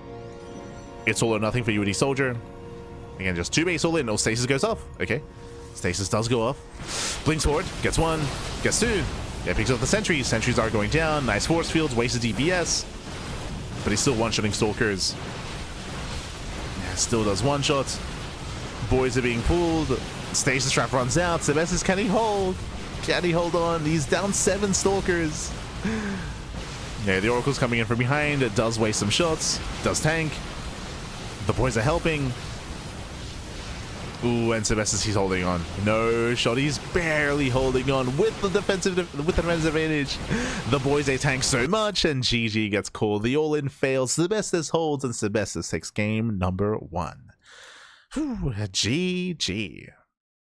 GG, well played. Again, those probes tanked so much. They did tank so many shots, dragging them away from the stalkers, of course, allowing for defensive warp ins as well. The stasis trap was brutal, but Sebesdes barely did hold on there.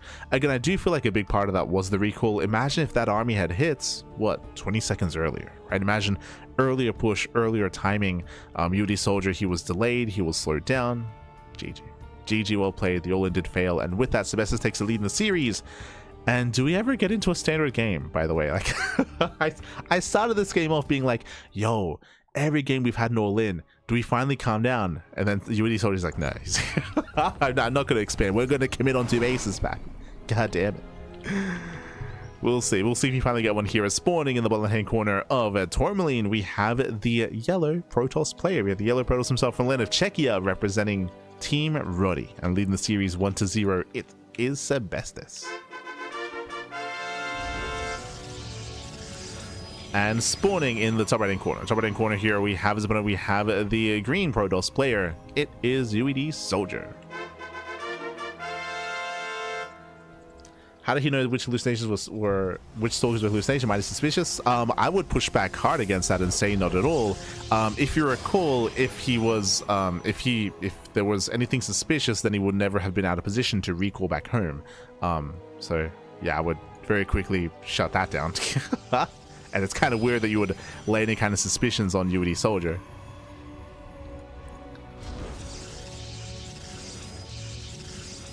As if there was anything suspicious going on, then like something like that would not have happened and should not have happened, especially if someone's going for an all-in. We'll do it again. Here we go.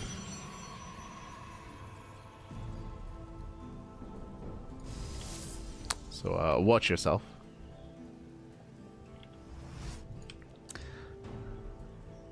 So now we do have our 2-gate openers. 2-gate opener out of Sebesdes, 2-gate opener out of UD Soldier.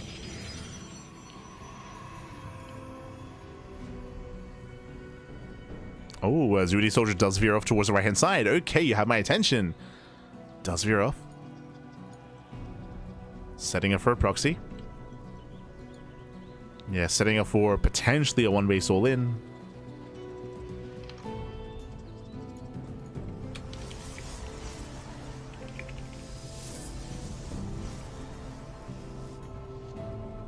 There's a pylon. Based on its location, this would make sense for a proxy Stargate, but it wouldn't be the worst location for a proxy Robo. Eyes are on UD Soldier.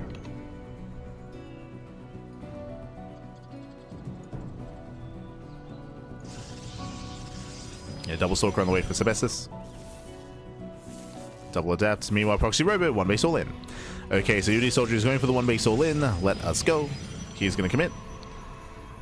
Sebesdes, he does scout the main. We need more pylons. Oh, 2 pylons in the main way. So this is going to be an inefficient proxy. Okay. Let's go. Cheeky moves here out of UD Soldier. Basically, he threw down an extra pylon, and you can see that UD Soldier, he's oversupply. You can see he's 32 out of 47. This is an inefficient build out of UD Soldier, but it's inefficient on purpose to hide the fact that he's going for an all-in.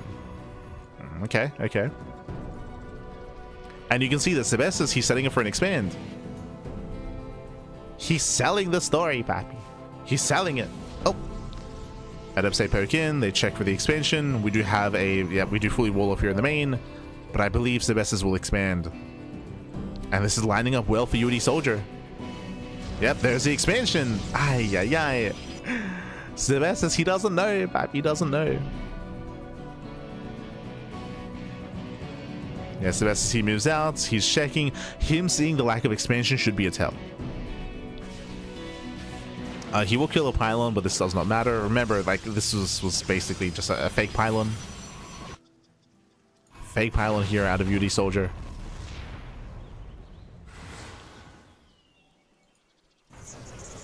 He is supply block though.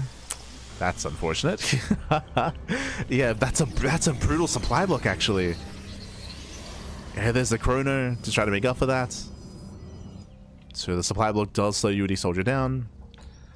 Behind this now, you know, Sebesdes, he's now where there's an all-in coming. He throws down 2 shield batteries here on the low ground. He needs 1 battery in the main. There it is. Battery in the main base as well. Very nice setup here by Sebesdes. So he delayed the all-in by supply blocking. He's buying time for the batteries. He's got a couple of sentries. He has force fields. So does UD Soldier. And show us what you got.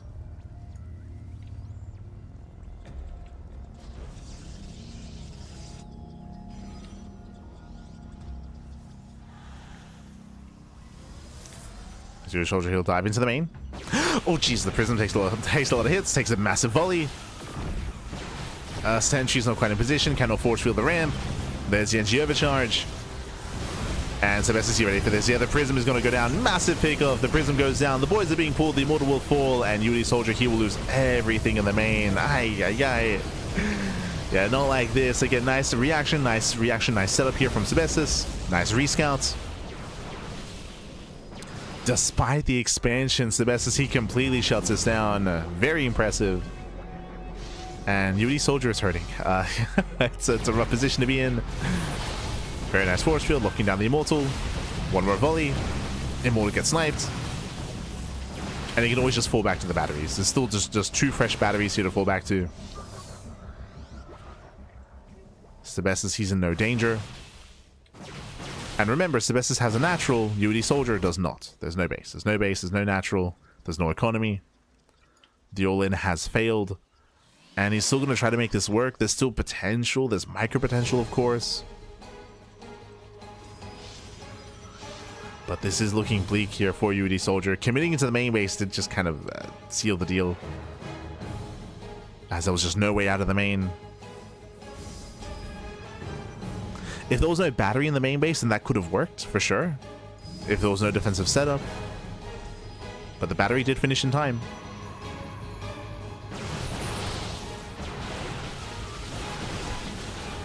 Nice juggling. And nice control out of UD Soldier. He controls well, he kites back. But the problem here is the worker count. The economy. Sebesdes, he has 37 probes against the 24 workers of UD Soldier. The longer this goes on, the worse it is.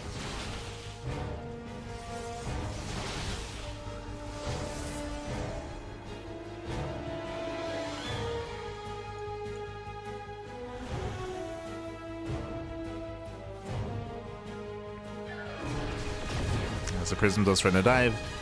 Now we have a Phoenix, now we have secure anti-air to hunt down the War Prism, to even lift the Immortal as well. Second Phoenix on the way.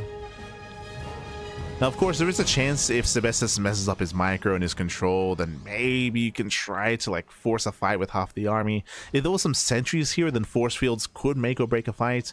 We do have 2 Immortals now for UD Soldier. And this is it. But now there's 3 batteries. There's 3 batteries. Second pylon. To make sure there's no Artosis pylon. Army commits in. Immortals are far back. Phoenixes, they can lift. He can lift. He does. Gets 1. It does lift 1. Oh my god. Phoenix gets focused down. But it does tank some shots. It does tank shots. Boys are being pulled. Batteries are out of energy. The Prism. Oh, Prism goes down once again. Another lift. And with that, Sebesdes, he will claim the series. He will claim it. GG gets called, and Sebesdes takes game number 2. Takes a 2-0. GG. Whew. GG, well played, Sebesdes. He will claim the series. He will claim it. He will take down a UD Soldier 2-0.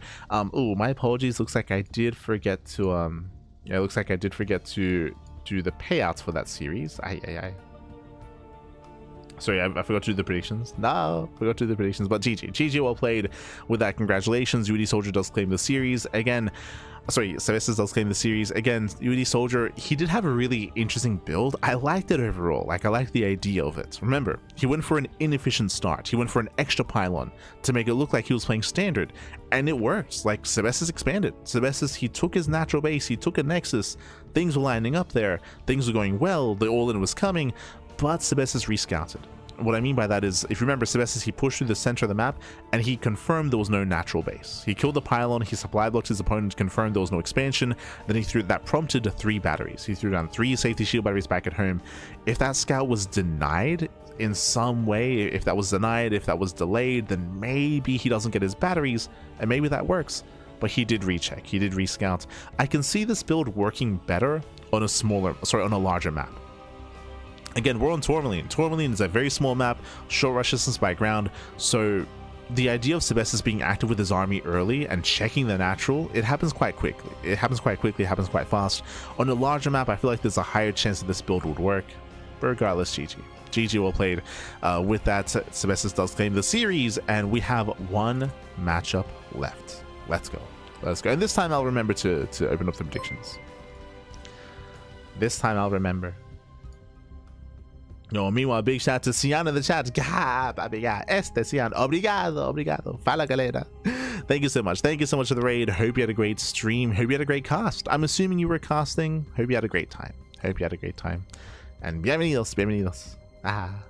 Obrigado. As we are getting into our final best of final series, we're going to be jumping into game 1 between BabyMarine and Shino. Let's go. Let us go.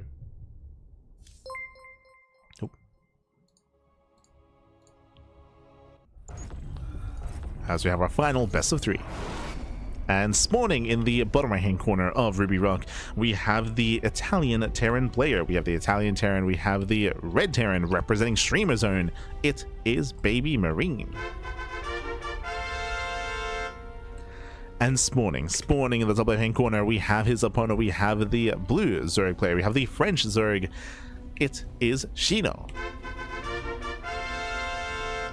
I almost said our reigning Epic Land champion, but that's Hino, not Shino. God damn it. If you're in the chat, you know what time it is. It is Gamba time. Predictions are now open. Place your bets on who you think will claim the series. Best of luck in the chat as we get into our TVZ. Again, so far every game or every series here in tonight's broadcast has been a 2-0, and every series has had it, or every game, actually every single game has had an all-in of some kind. Technically in the EBA series we had a failed all-in into the late game, into a macro game, but it still did begin with an all-in. So it's been a hyper aggressive day of StarCraft, hyper aggressive, and we'll see if that trend continues in our final series. Let's go. Let us go. Coming into this, I do favor BabyMarine. I do favor him. He's had a little bit better like accolades and performances in recent years. Shino, he's more of a newer face to this level of play. I think that's maybe a better way of putting it. Shino's been around for a long time, but he's recently been leveling up. Recently been improving in his play and improving in his performances. Unfortunately, I don't really get to cast a lot of Shino. I like him. He's a great guy. He pops by in the chat every now and then as well, in the Twitch chats. But we don't really get to cover him as much just because we don't cast Monday Night Weeklies. Shino needs to wake up early for Tunic Cup, is what I have to say. He needs to wake up early. Shino. What I will say is that again, we just haven't really been able to cover much of Shino in recent times, in recent months, and in recent years. So I'm happy to see him here and now, and I'm curious to see how he does perform. Historically, I would say that Shino was a very cheesy player. I remember casting him like maybe 2 years ago and seeing like a lot of, maybe like a year and a half ago, and seeing like a lot of aggression, a lot of all-ins. But I want to say that was Shino versus Classic. Like he was playing against like a top tier Protoss player. Like it was either like Classic or Hero or like Max Packs. I think it was one of the Korean Protosses. And we saw nothing but all-ins. But that might be because of his opponents, right? He was literally up against one of the best Protoss players in the world. So it made sense to see some more like cheese out of Shino at the time.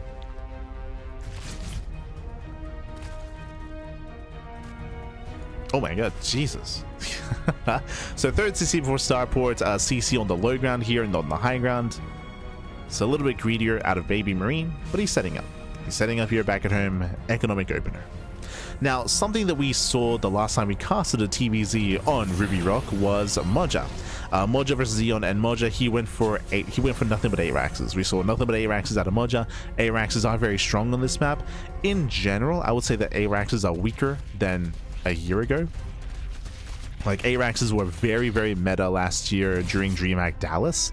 It was a dark time in StarCraft, but we saw almost nothing but Araxes in TVZ. But of course, that is weaker now that we had the buff to the Baneling. Remember, Baneling was changed in the most recent patch to have increased HP, so Ling Bane is more viable. Araxes are less potent and less effective. Oh Jesus, we're going for a Hellbat push. Early Marauder production, we have Hellions on the way, we have a Viking on the way to deny the scout, and we should be seeing an Armory. High Jesus, hyper aggression here by BabyMarine.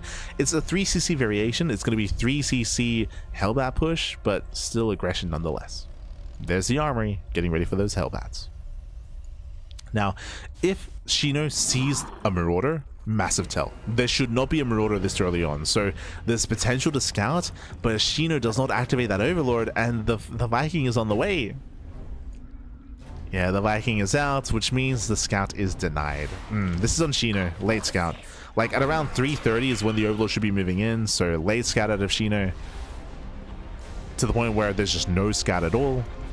And Shino, what does he see? And now it makes sense why there's a 3rd CC here in the front of the ramp. You want to make it look standard. You want to make it look normal. Now it makes sense that the CC wasn't in the main. So even if there was a Link Scout that hits the natural base, he would see nothing. Layer first out of Shino. Because he has seen nothing in the main base, there's no safety Baneless, there's no safety Roach Warren. It's going to be a Link Queen defense. Now, technically, you can survive against this with Link Queen if you can bring all your queens together, if you have a high queen count. There's about to be 8 queens for Shino. There is a possible defense here, but it's going to be very difficult. It's going to be a very clutch hold. Now, if BabyMarine... scan the main! That should not have happened. That should not have happened. Now he knows. Yeah, the Link does slip into the main base. Army is coming. BabyMarine, if he can catch a queen ahead of time. The queens, no, he's gonna get 2. Yeah, 2 queens getting caught out. Some morph into the Hellbats. Viking does land. He gets 1. He gets 2 queens already. The queens are the backbone of the defense here. That's all that Shino has, and he loses 2 already. Yeah, 2, 3 queens go down. They get isolated. They're meant to be all together here to defend. Lings that collapse into the Firebats, into the Hellbats. And I think BabyMarine is on it. Yeah, BabyMarine, he's overwhelming. Transfuses are limited. 1 clutch transfused, another transfuse goes up. Queens are still exposed, and they should be going down. Yeah, they should be going down here. Cashing out the final queens. There's 3 queens left. Down to 2. Down to 1. And soon to be 0. Soon to be 0. Yeah, nice control here with the medevac. Does get on top of that final queen. With Ling reinforcements though, Shino's holding. Shino, he does barely hold on. It was a messy defense. it was very, very messy, but he holds, he survives, and he doesn't lose any drones. True, doesn't lose any drones. How many queens did he lose, by the way? 8. Every queen went down in the defense. Lings, they counterattack with their Firebats to defend. Sorry, I keep saying Firebats. Hellbats. They're Hellbats to defend. And they will.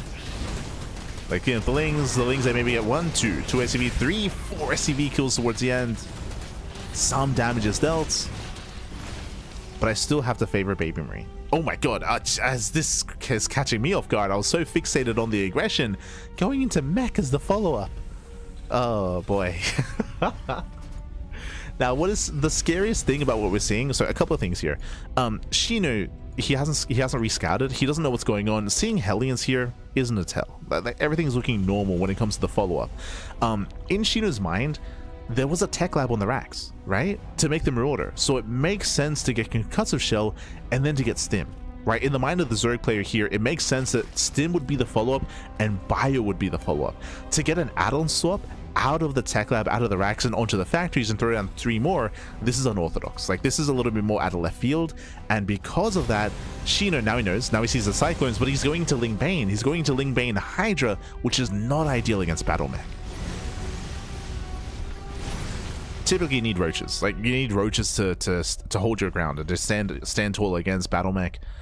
So this is a really risky style. Lingbane Hydra can work, but you need to surround. Like, you need to cache the army. If you fail to surround, if you fail to outposition your opponents, then it's a very fragile composition. Very, very fragile. It's like a glass cannon. Oh, speaking of, gets us around. Yeah, very nice catch here. The Hellions and Cyclones deep on creep, and this is kind of what we need. We need to lure the army on creep. We need BabyMarine to overextend. Despite that overextension, like, that was maybe the best fight that Shino could have hoped for. Despite that, he still doesn't kill the Cyclones. Cyclones, they still get away. Nice thing run by. Oh, very nice damage. Getting up to 10. Okay. 10 SCVs go down. Very nice run by. Shino, he's making up for the earlier losses. He's holding his own. He's holding his own. Now, in years past, whenever we did see Lingbane Hydra versus Battlemech, if you remember, we would see Infestation Bit into not Infestors, but into Hive, into Vipers. And we would use Vipers to abduct the Cyclones. I'm curious if Shino is going to go old school and going to go Viper, or if he does go for safety Infestors. So show us what you got. You can see here Shino setting up for the surround, coming in for the flank. Ooh, can he catch the army? Scan does reveal. Yeah, BabyMarine, he's trapped. Yeah, BabyMarine, he's trapped. He's surrounded. Gets completely caught out. There's no way out. And BabyMarine overextends. Twice now. Twice now he's overextended. Twice now he's been caught out of position. Nice movement out of Shino.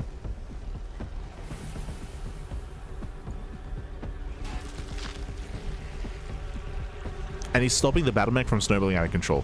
The scariest thing about Battlemech... Oh, sorry, my apologies. I'll get rid of the... I'll fix the UI. My apologies. I was so engrossed in the game. But the scariest thing about Battlemech is that it builds up over time. And it snowballs out of control, right? With Battlemech, you typically preserve your Hellions, you preserve your Cyclones, and then you hit critical mass, and then bam, you break your opponents. But BabyMarine, he's had 2 rough fights already where he's been caught out. He's been caught out time and time again. Bailings don't really quite hit the mineral line. Safety Infestors are on the way. Hive is in production as well. And Shino, he's been outplaying. He's just been straight up outplaying BabyMarine. Shino.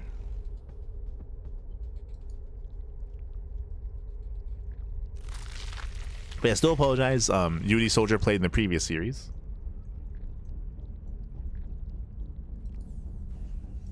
So I had to fix up the UI. So see triple Banshee hitting bottom left. Queens are in position. Cloak is researched. There's no detection. That is a spine on the way, not a spore. Hellion drop on the top side.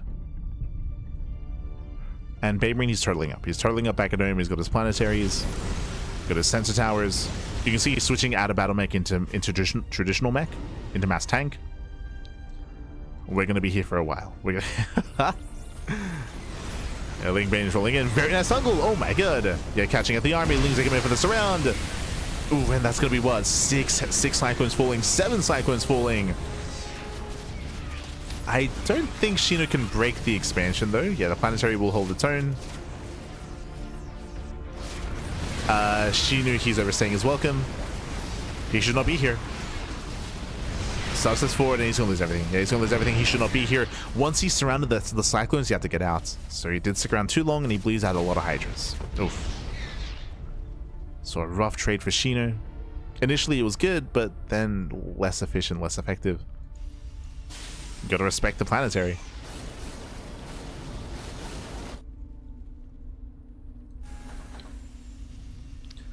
Yeah, that was 8 Hydras falling. Oh, and he lost all 3 Infestors as well. Oof. Yeah, expensive losses for the Zerg. Behind this here come those Vipers that we spoke about. Vipers have hit the field. But BabyMarine, he's already working on Ghosts. Again, he's perfecting his army, getting into Mech Ghost. That's the ideal. That is what you want.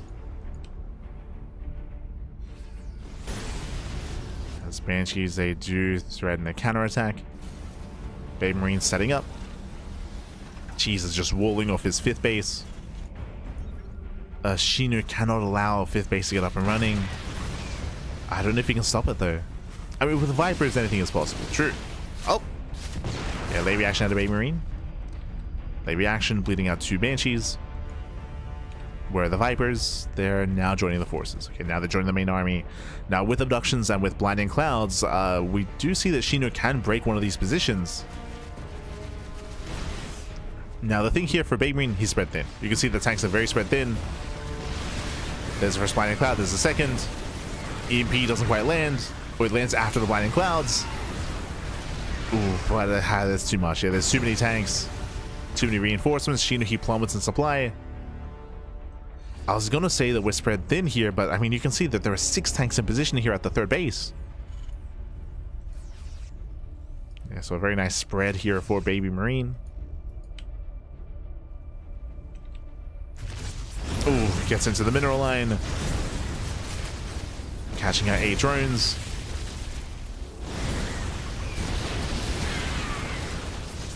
Trades against the Lingbane.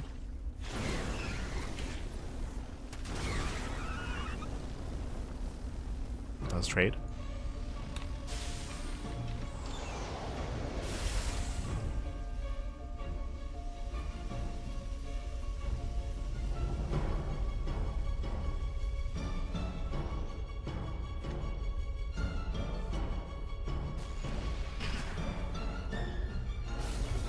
BabyMarine is being active. Yeah, pushing to the center. Jesus, he's got so many ghosts. Both armies are maxed. We have Swarm Hosts on the way. Okay. I mean, Swarm Hosts, they can trade better against this lower composition of mainly, like, Hellion tank. If BabyMarine was being defensive.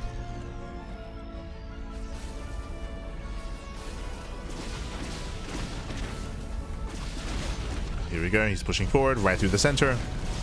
Tanks are setting up. Here comes a Locust Wave. A little bit mistimed. Banelings, they roll in, they do catch out the Hellions at least. Locusts, they catch a Hellbat, but that's all they get. Oof. Yeah, they don't quite get on top of the tanks. The tanks, they hold their own. This is what we need, the Locust Wave. This is what we needed it. No. So again, just a little bit mistimed there from Shino. A little bit messy.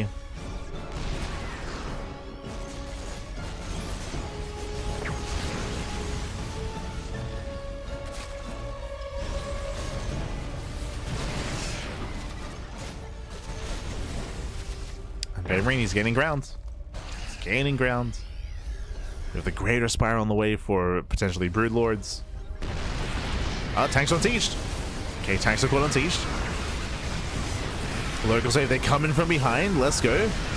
Takes down 1, 2, 3 tanks. No, not enough there. Yeah, not enough. Snipes, they pop off. Ghosts, they stand their ground. And BabyMarine, he's still breaking through. Yeah, he breaks through the main army. Getting within range of the hatchery. And from this third base, he can push into the main. He can push into the natural and just go for the kill. All these fringe expansions do not matter. He's going for the tech. He's going for the throat.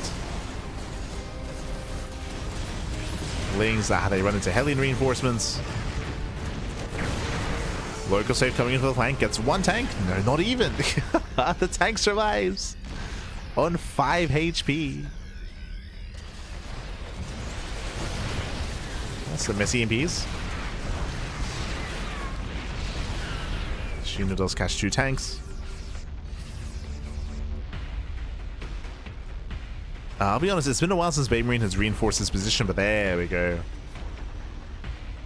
Reinforcements, they finally arrive. And where are their snipes? There they are. Oof. Oh god, the snipes, they just bully the Hydras. The Hydra's getting bullied. Locust right from behind, gets a tank.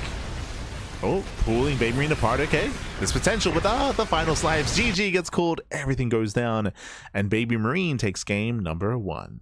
GG. Ooh, GG, well played. BabyMarine, he does take a lead in the series here. A very chaotic game here from both players. It all began with BabyMarine hiding his build, hiding his Hellbat Marauder push, and he almost killed then and there. He killed 8 queens. He caught 3 queens early on, and everything just snowballed out of control from there. I will say that Shino, he barely held, he barely survived. He didn't lose any drones, so he was able to make a game out of it, but he was stuck going Lingbane Hydra against Mech. Despite that though, I was very impressed. Shino, he caught BabyMarine out like 2 or 3 times. So like 2 or 3 times where BabyMarine got surrounded, BabyMarine, he got caught with his pants down, and Shino had some really nice engagements. But then we saw the tech switch. Then we saw BabyMarine switch out of battle mech into mech, right? Like into a turtle mech style instead. And he was just able to absorb the blows, absorb the pushes, take better fights, better trades, and then eventually snowball out of control with his ghost mech. GG. GG, well played. With that, BabyMarine takes the lead in the series, and we're gonna be now getting into game number 2. We'll see if BabyMarine can claim the series here and now, or if we can have a back and forth. Let's go. Let's go. loading into the Old Republic.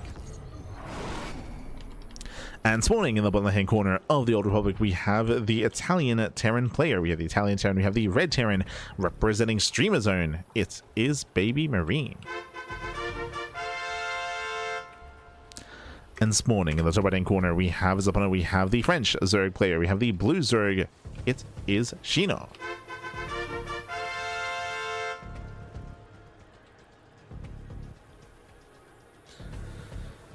Here we go.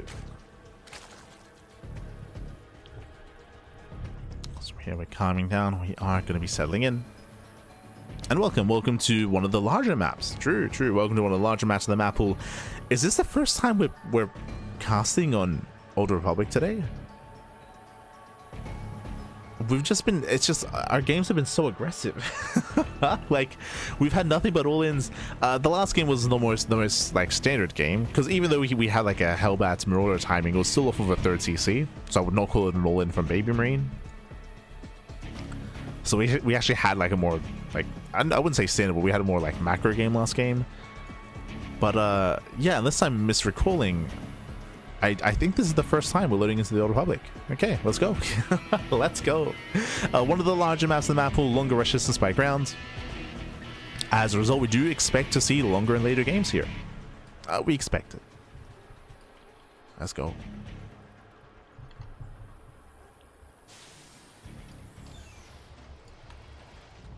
Roasted Bolivian coffee. Aha.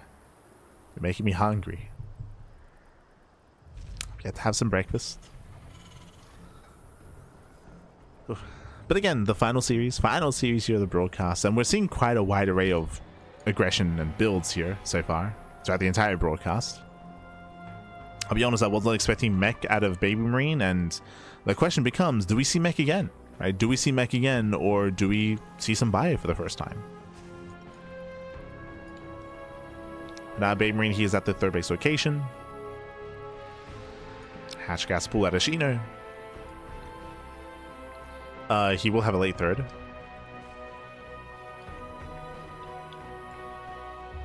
Oh, he's all in. Do you see what I see? He's going for a late 3rd base, and he's staying in gas. You should not be staying in gas. Not at this stage of the game, not at this level of play. The fact that we still have gas mining here is indicative of one of two things. Either a Bane Bust or a Roach Rush. Or technically, it could be a fast lair into like a Link Queen Nidus all in. So one of 3 things. Bane the Nest, Roach Warren, or lair. What's it going to be? Regardless, hyper aggression here by Shino. Now, BabyMarine, he sees no 3rd. That's a tell, right? This is already a tell. We confirm it's going to be the fast lair. So right now I'm leaning towards Link Queen Nidus all in. But technically this could be 2-base Muta. Oh, 2nd gas. 2-base Muta? Maybe. There has been an uptick of like 2-base Hydra play, but oh, the Reaper gets in. The Reaper gets in! No, that should not have happened. The Reaper gets in, and we get a full scout. We confirm both gases, and we confirm the lair as well. Este Queen! This Queen went over to inject, which means it could not deal with the Reaper. There was an opening.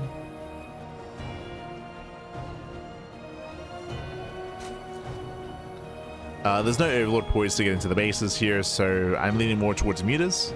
Yep, 4 gases. 2-base Muta out of Shino. Show us the Spire. There it is.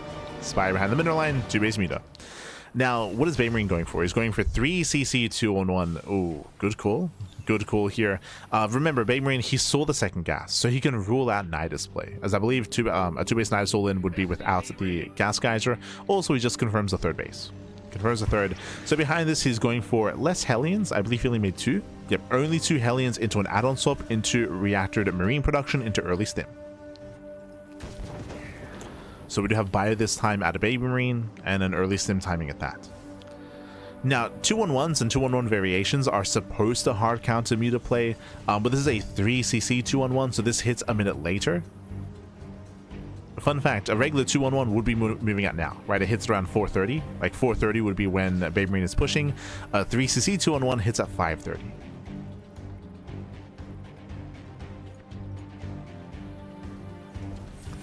So as a result, we're just staying back. Oh, this is different. Usually we would go reactored medevac. We're going back into reactored Hellion. Ah, that's why. We're going back into reactored Hellion. It's going to be a 3cc 2-on-1 Hellbat push. Okay, so more committed. More committed this time. Can't get surrounded though. No, he can't get surrounded. Lings they poke in. They do not surround the Hellions, but he sees 2. Seeing 2 extra Hellions is a big tell. There should not be 4 Hellions at this stage of the game. So Shino, he has an idea as to what's going on. He has a safety Bailey nest. And we need defensive Bailings. Mutas are moving out. Bailing speed has begun. Shino, he spots the bush. And we need those Bailings. We need them. Where are they? We have the money. Por favor. I don't know if you noticed. There we go. There we go. We have 5 Bailings on the way. Mutas, they hit the 3rd, and we're going for a pseudo base trade. As the BabyMarine does commit in. Hellbats are, sorry, the Bailings are finishing. Here come the Hellbats. 3 Hellbats go down. Ooh, massive connections. No more Hellbats to worry about. Just Marine. But they have Stim. They do have Stim. They Stim on 4. They shut down some of the Queens. Ooh, oh my god. 1 Bailey connects. GG gets called. And Shino. Shino, he shuts down the army. That 1 Bailing shuts down the push as well. And Shino ties up the series 1-1. GG. Oh my god, that 1 Bailing. You saw the BabyMarine, he stimmed forward into the morphing and Bailing, hoping he could kill it in time. He barely didn't. He was like 1 second too late. The Bailing finished, did crash in, shut down the Marines. Insta GG. Insta GG. The hero Bailing. Ah. And with that, we are getting into game number 3. Getting to, for the first time this series, sorry, for the first time this broadcast, Ace match. Let's go. We're getting into the Ace match. We're going to be loading into Winter Madness. Aye, aye, aye.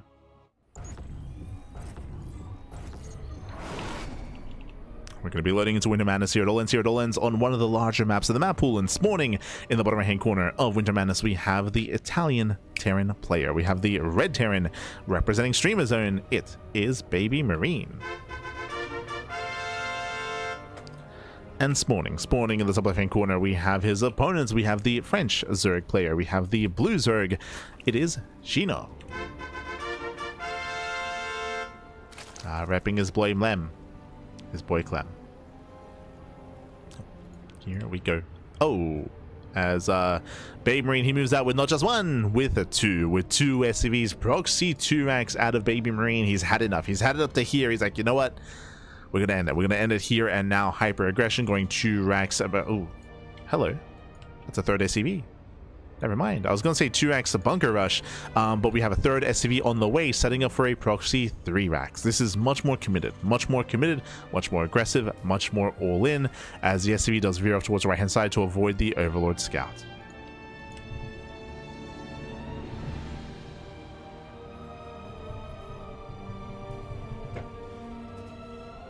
Oh, gracias, Calvator. Gracias, Calvatore. As here we go, we do have our 3 Raxes on the way.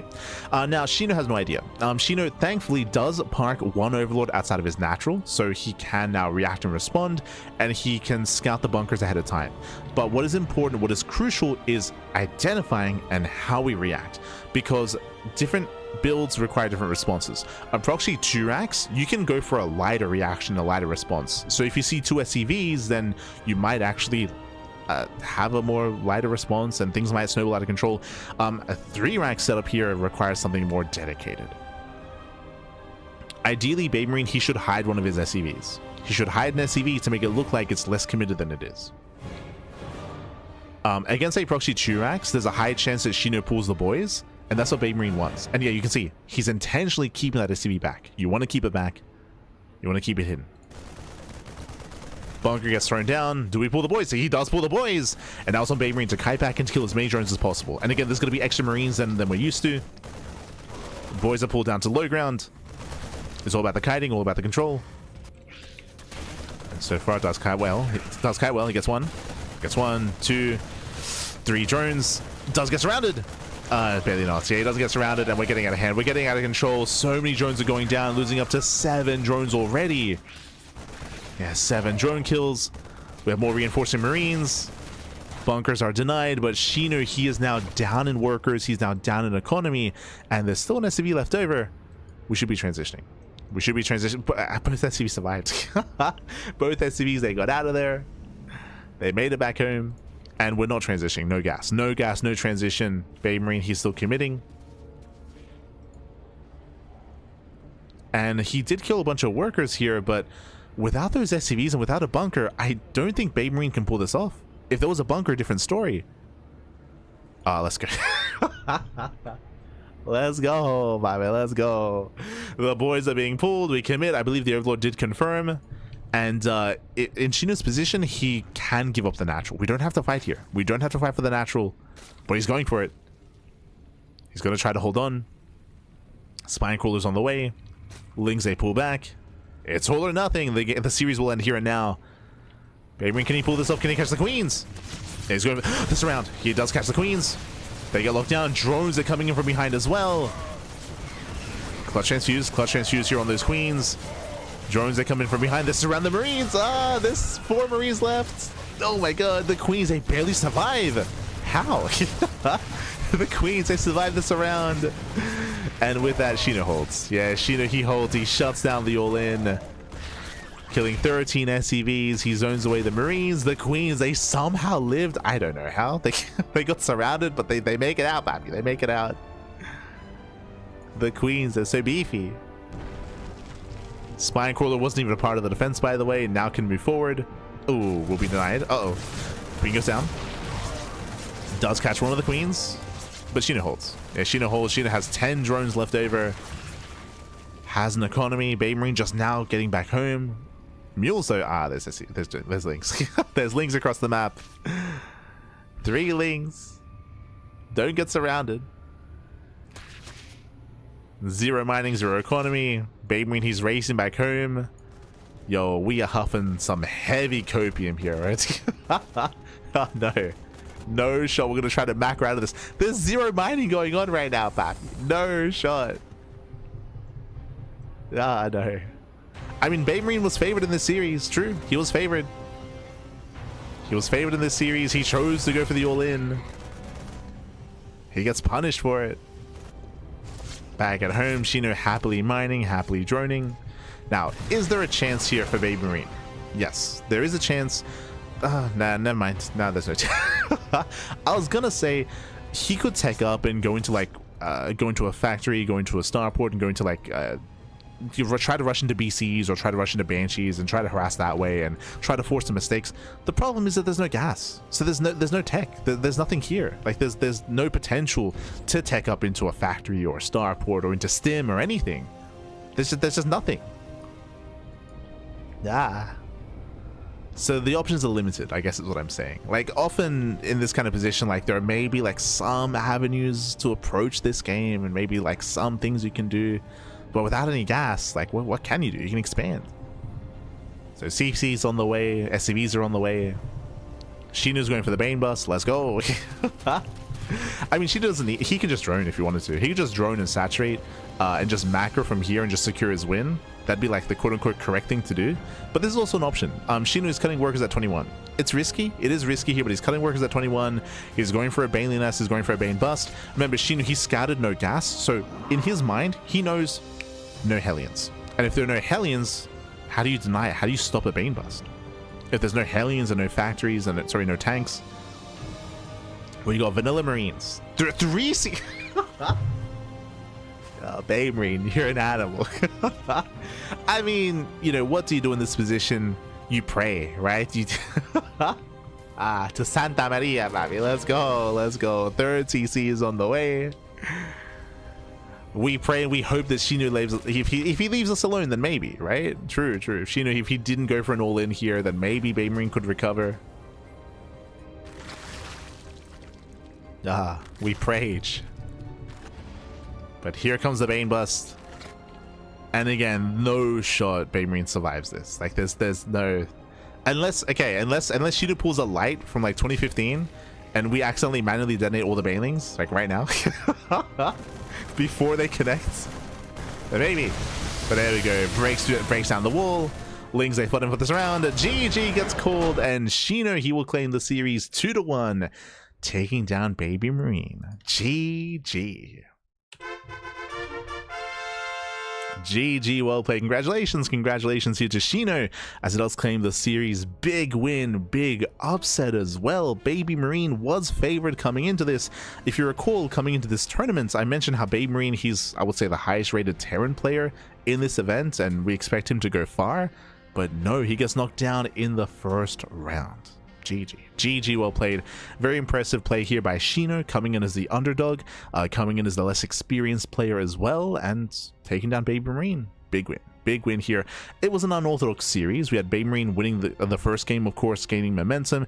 Game 2, Shino went for a 2-base muta build, and BabyMarine, he responded with his own 3cc 2-on-1 Hellbat push, and barely he got shut down. We spoke about that hero bailing which connected and shut down the entire 2-on-1 timing attack, and with that, BabyMarine, he just fell apart. He had to insta GG then and there. Here in game 3, he chose to all in, he chose to proxy.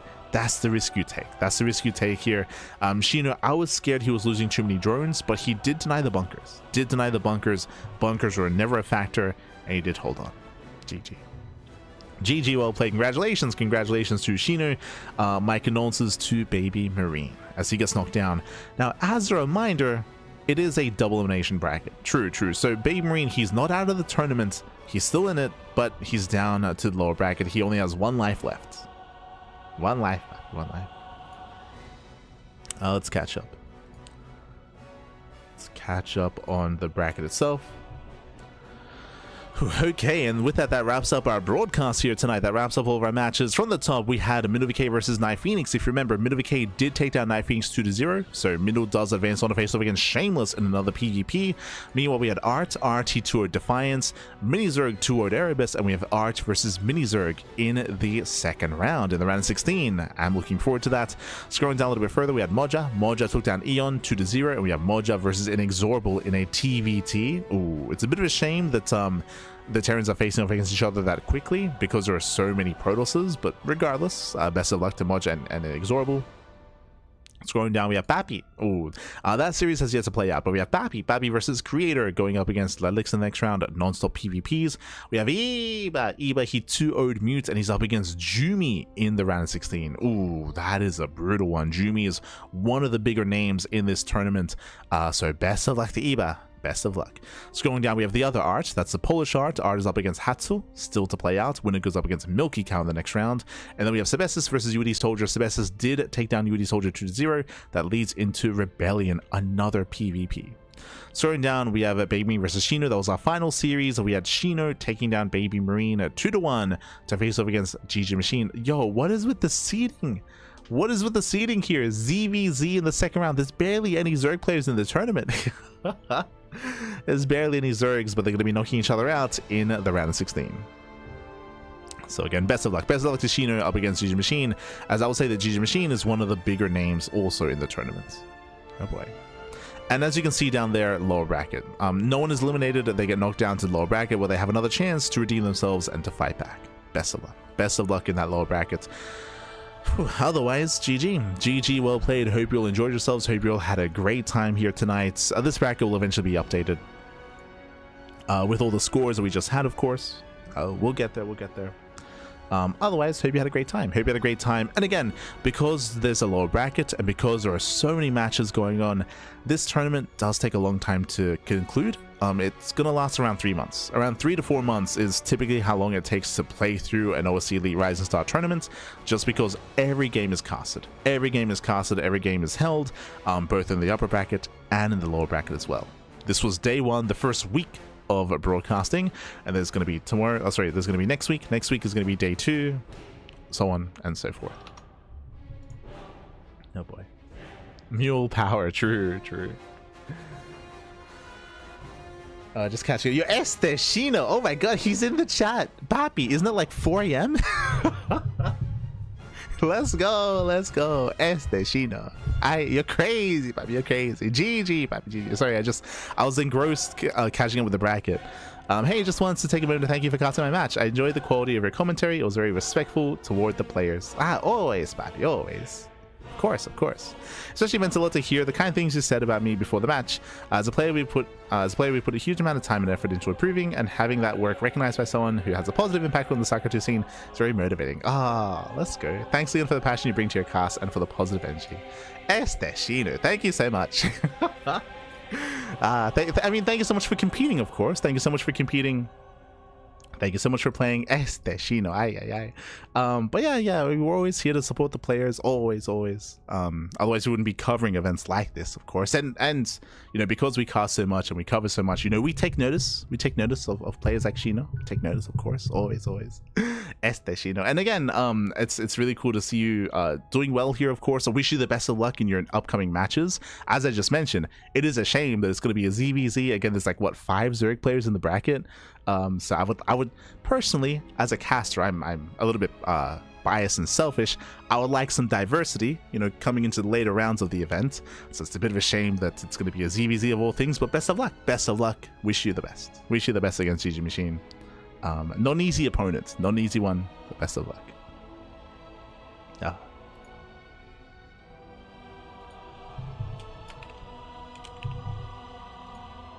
Gracias. Shout out to Shino. And also, I hope to see more of you in the future. And Bappy, when are you gonna wake up early in the morning to play in Tuna Cup? When are you gonna wake up early for a Tuna Cup, Bappy? Aye. It doesn't start that late. It starts at like 11 a.m. in Europe, right? 10 a.m. in the morning. It's not that late. One day, Bappy, one day. I think you played in like 1 or 2. To be fair, you played in a handful of them. One day, Bappy, one day. But GG, well played. Best of luck. And with that, we're going to be wrapping up. We're going to be wrapping up here for the morning. Hope you all had a great time. Hope you all had a great time here with the broadcast. Again, this event will continue next week, and I don't know if we're going to be casting it. As I mentioned before, when it comes to OSC casters and OSC events, sometimes it's the CranKy Ducklings, sometimes it's Steadfast, Wardy, Chicken Man, Dave Testa. Depending on who's available, sometimes the cast goes to another caster instead. So we'll see. We might cover it, we might not. We might cover like a day 4 or day 5 or day 7 in the future. Yeah, we'll see how the schedule lines up, but regardless, this will be taking place on a weekly basis. Keep an eye out on social medias for when the next stream or where the next stream is going to take place. Otherwise, we're going to be wrapping up here for the time being, checking out the rest of our schedule. Bam, you can see our calendar before you. We just wrapped up with our Thursday morning broadcast. If you can see here, Wednesday was empty. We were gonna be casting Pegasus Cup yesterday, but I was very fatigued. Like, I was just out of it. Like, I technically I could have casted Pegasus Cup, but it would have been very low energy and I would not have been satisfied with the cast. So decided to take the day off, get some rest, get some sleep, get some proper sleep as well. I did end up sleeping through Pegasus Cup as a result of that, but most likely we'll be catching up via replays. So we'll catch up with Pegasus Cup via replays at a later date. Just needed some time to recover because it's a busy schedule. Our next broadcast is going to be later on tonight. As you can see here, it's going to be at 7 p.m. KST. That's going to be at 9 p.m. AEST. That'll be in around 5 hours. No, wait, sorry. That's going to be in around it's going to be in around 8 hours time. 8 hours. 7 hours. Jeez, I'm all over the place. But in 7 hours time, we're going to be live with the podcast.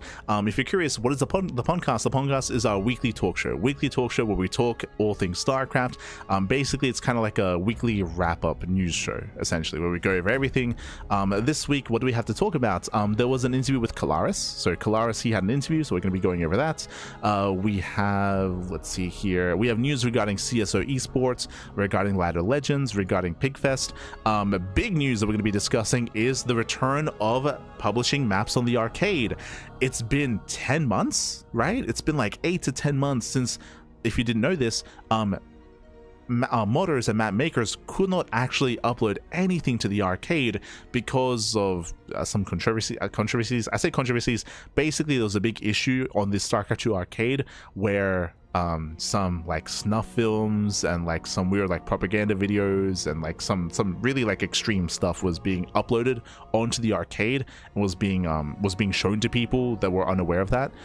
So there was a big issue going on. So Blizzard had to lock down the arcade. They had to lock it down.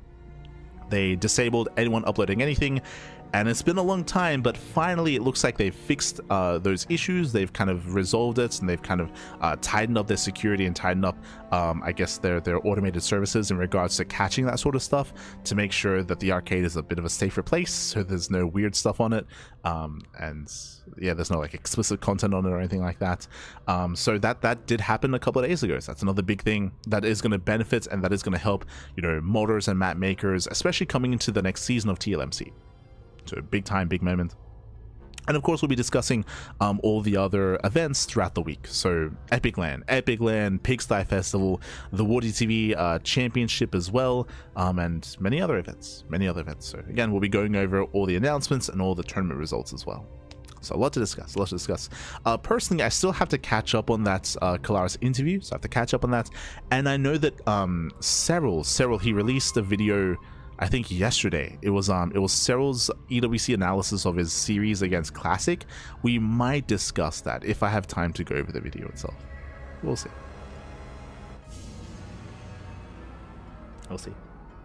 So glad you took time to sleep. I did. How dare I did sleep, but you can see if you look at this calendar, you can be like, Light slept on Wednesday. True. did sleep. Counting is hard. It is hard. True. Counting on stream might lead to math on stream, and we know how dangerous that is. True.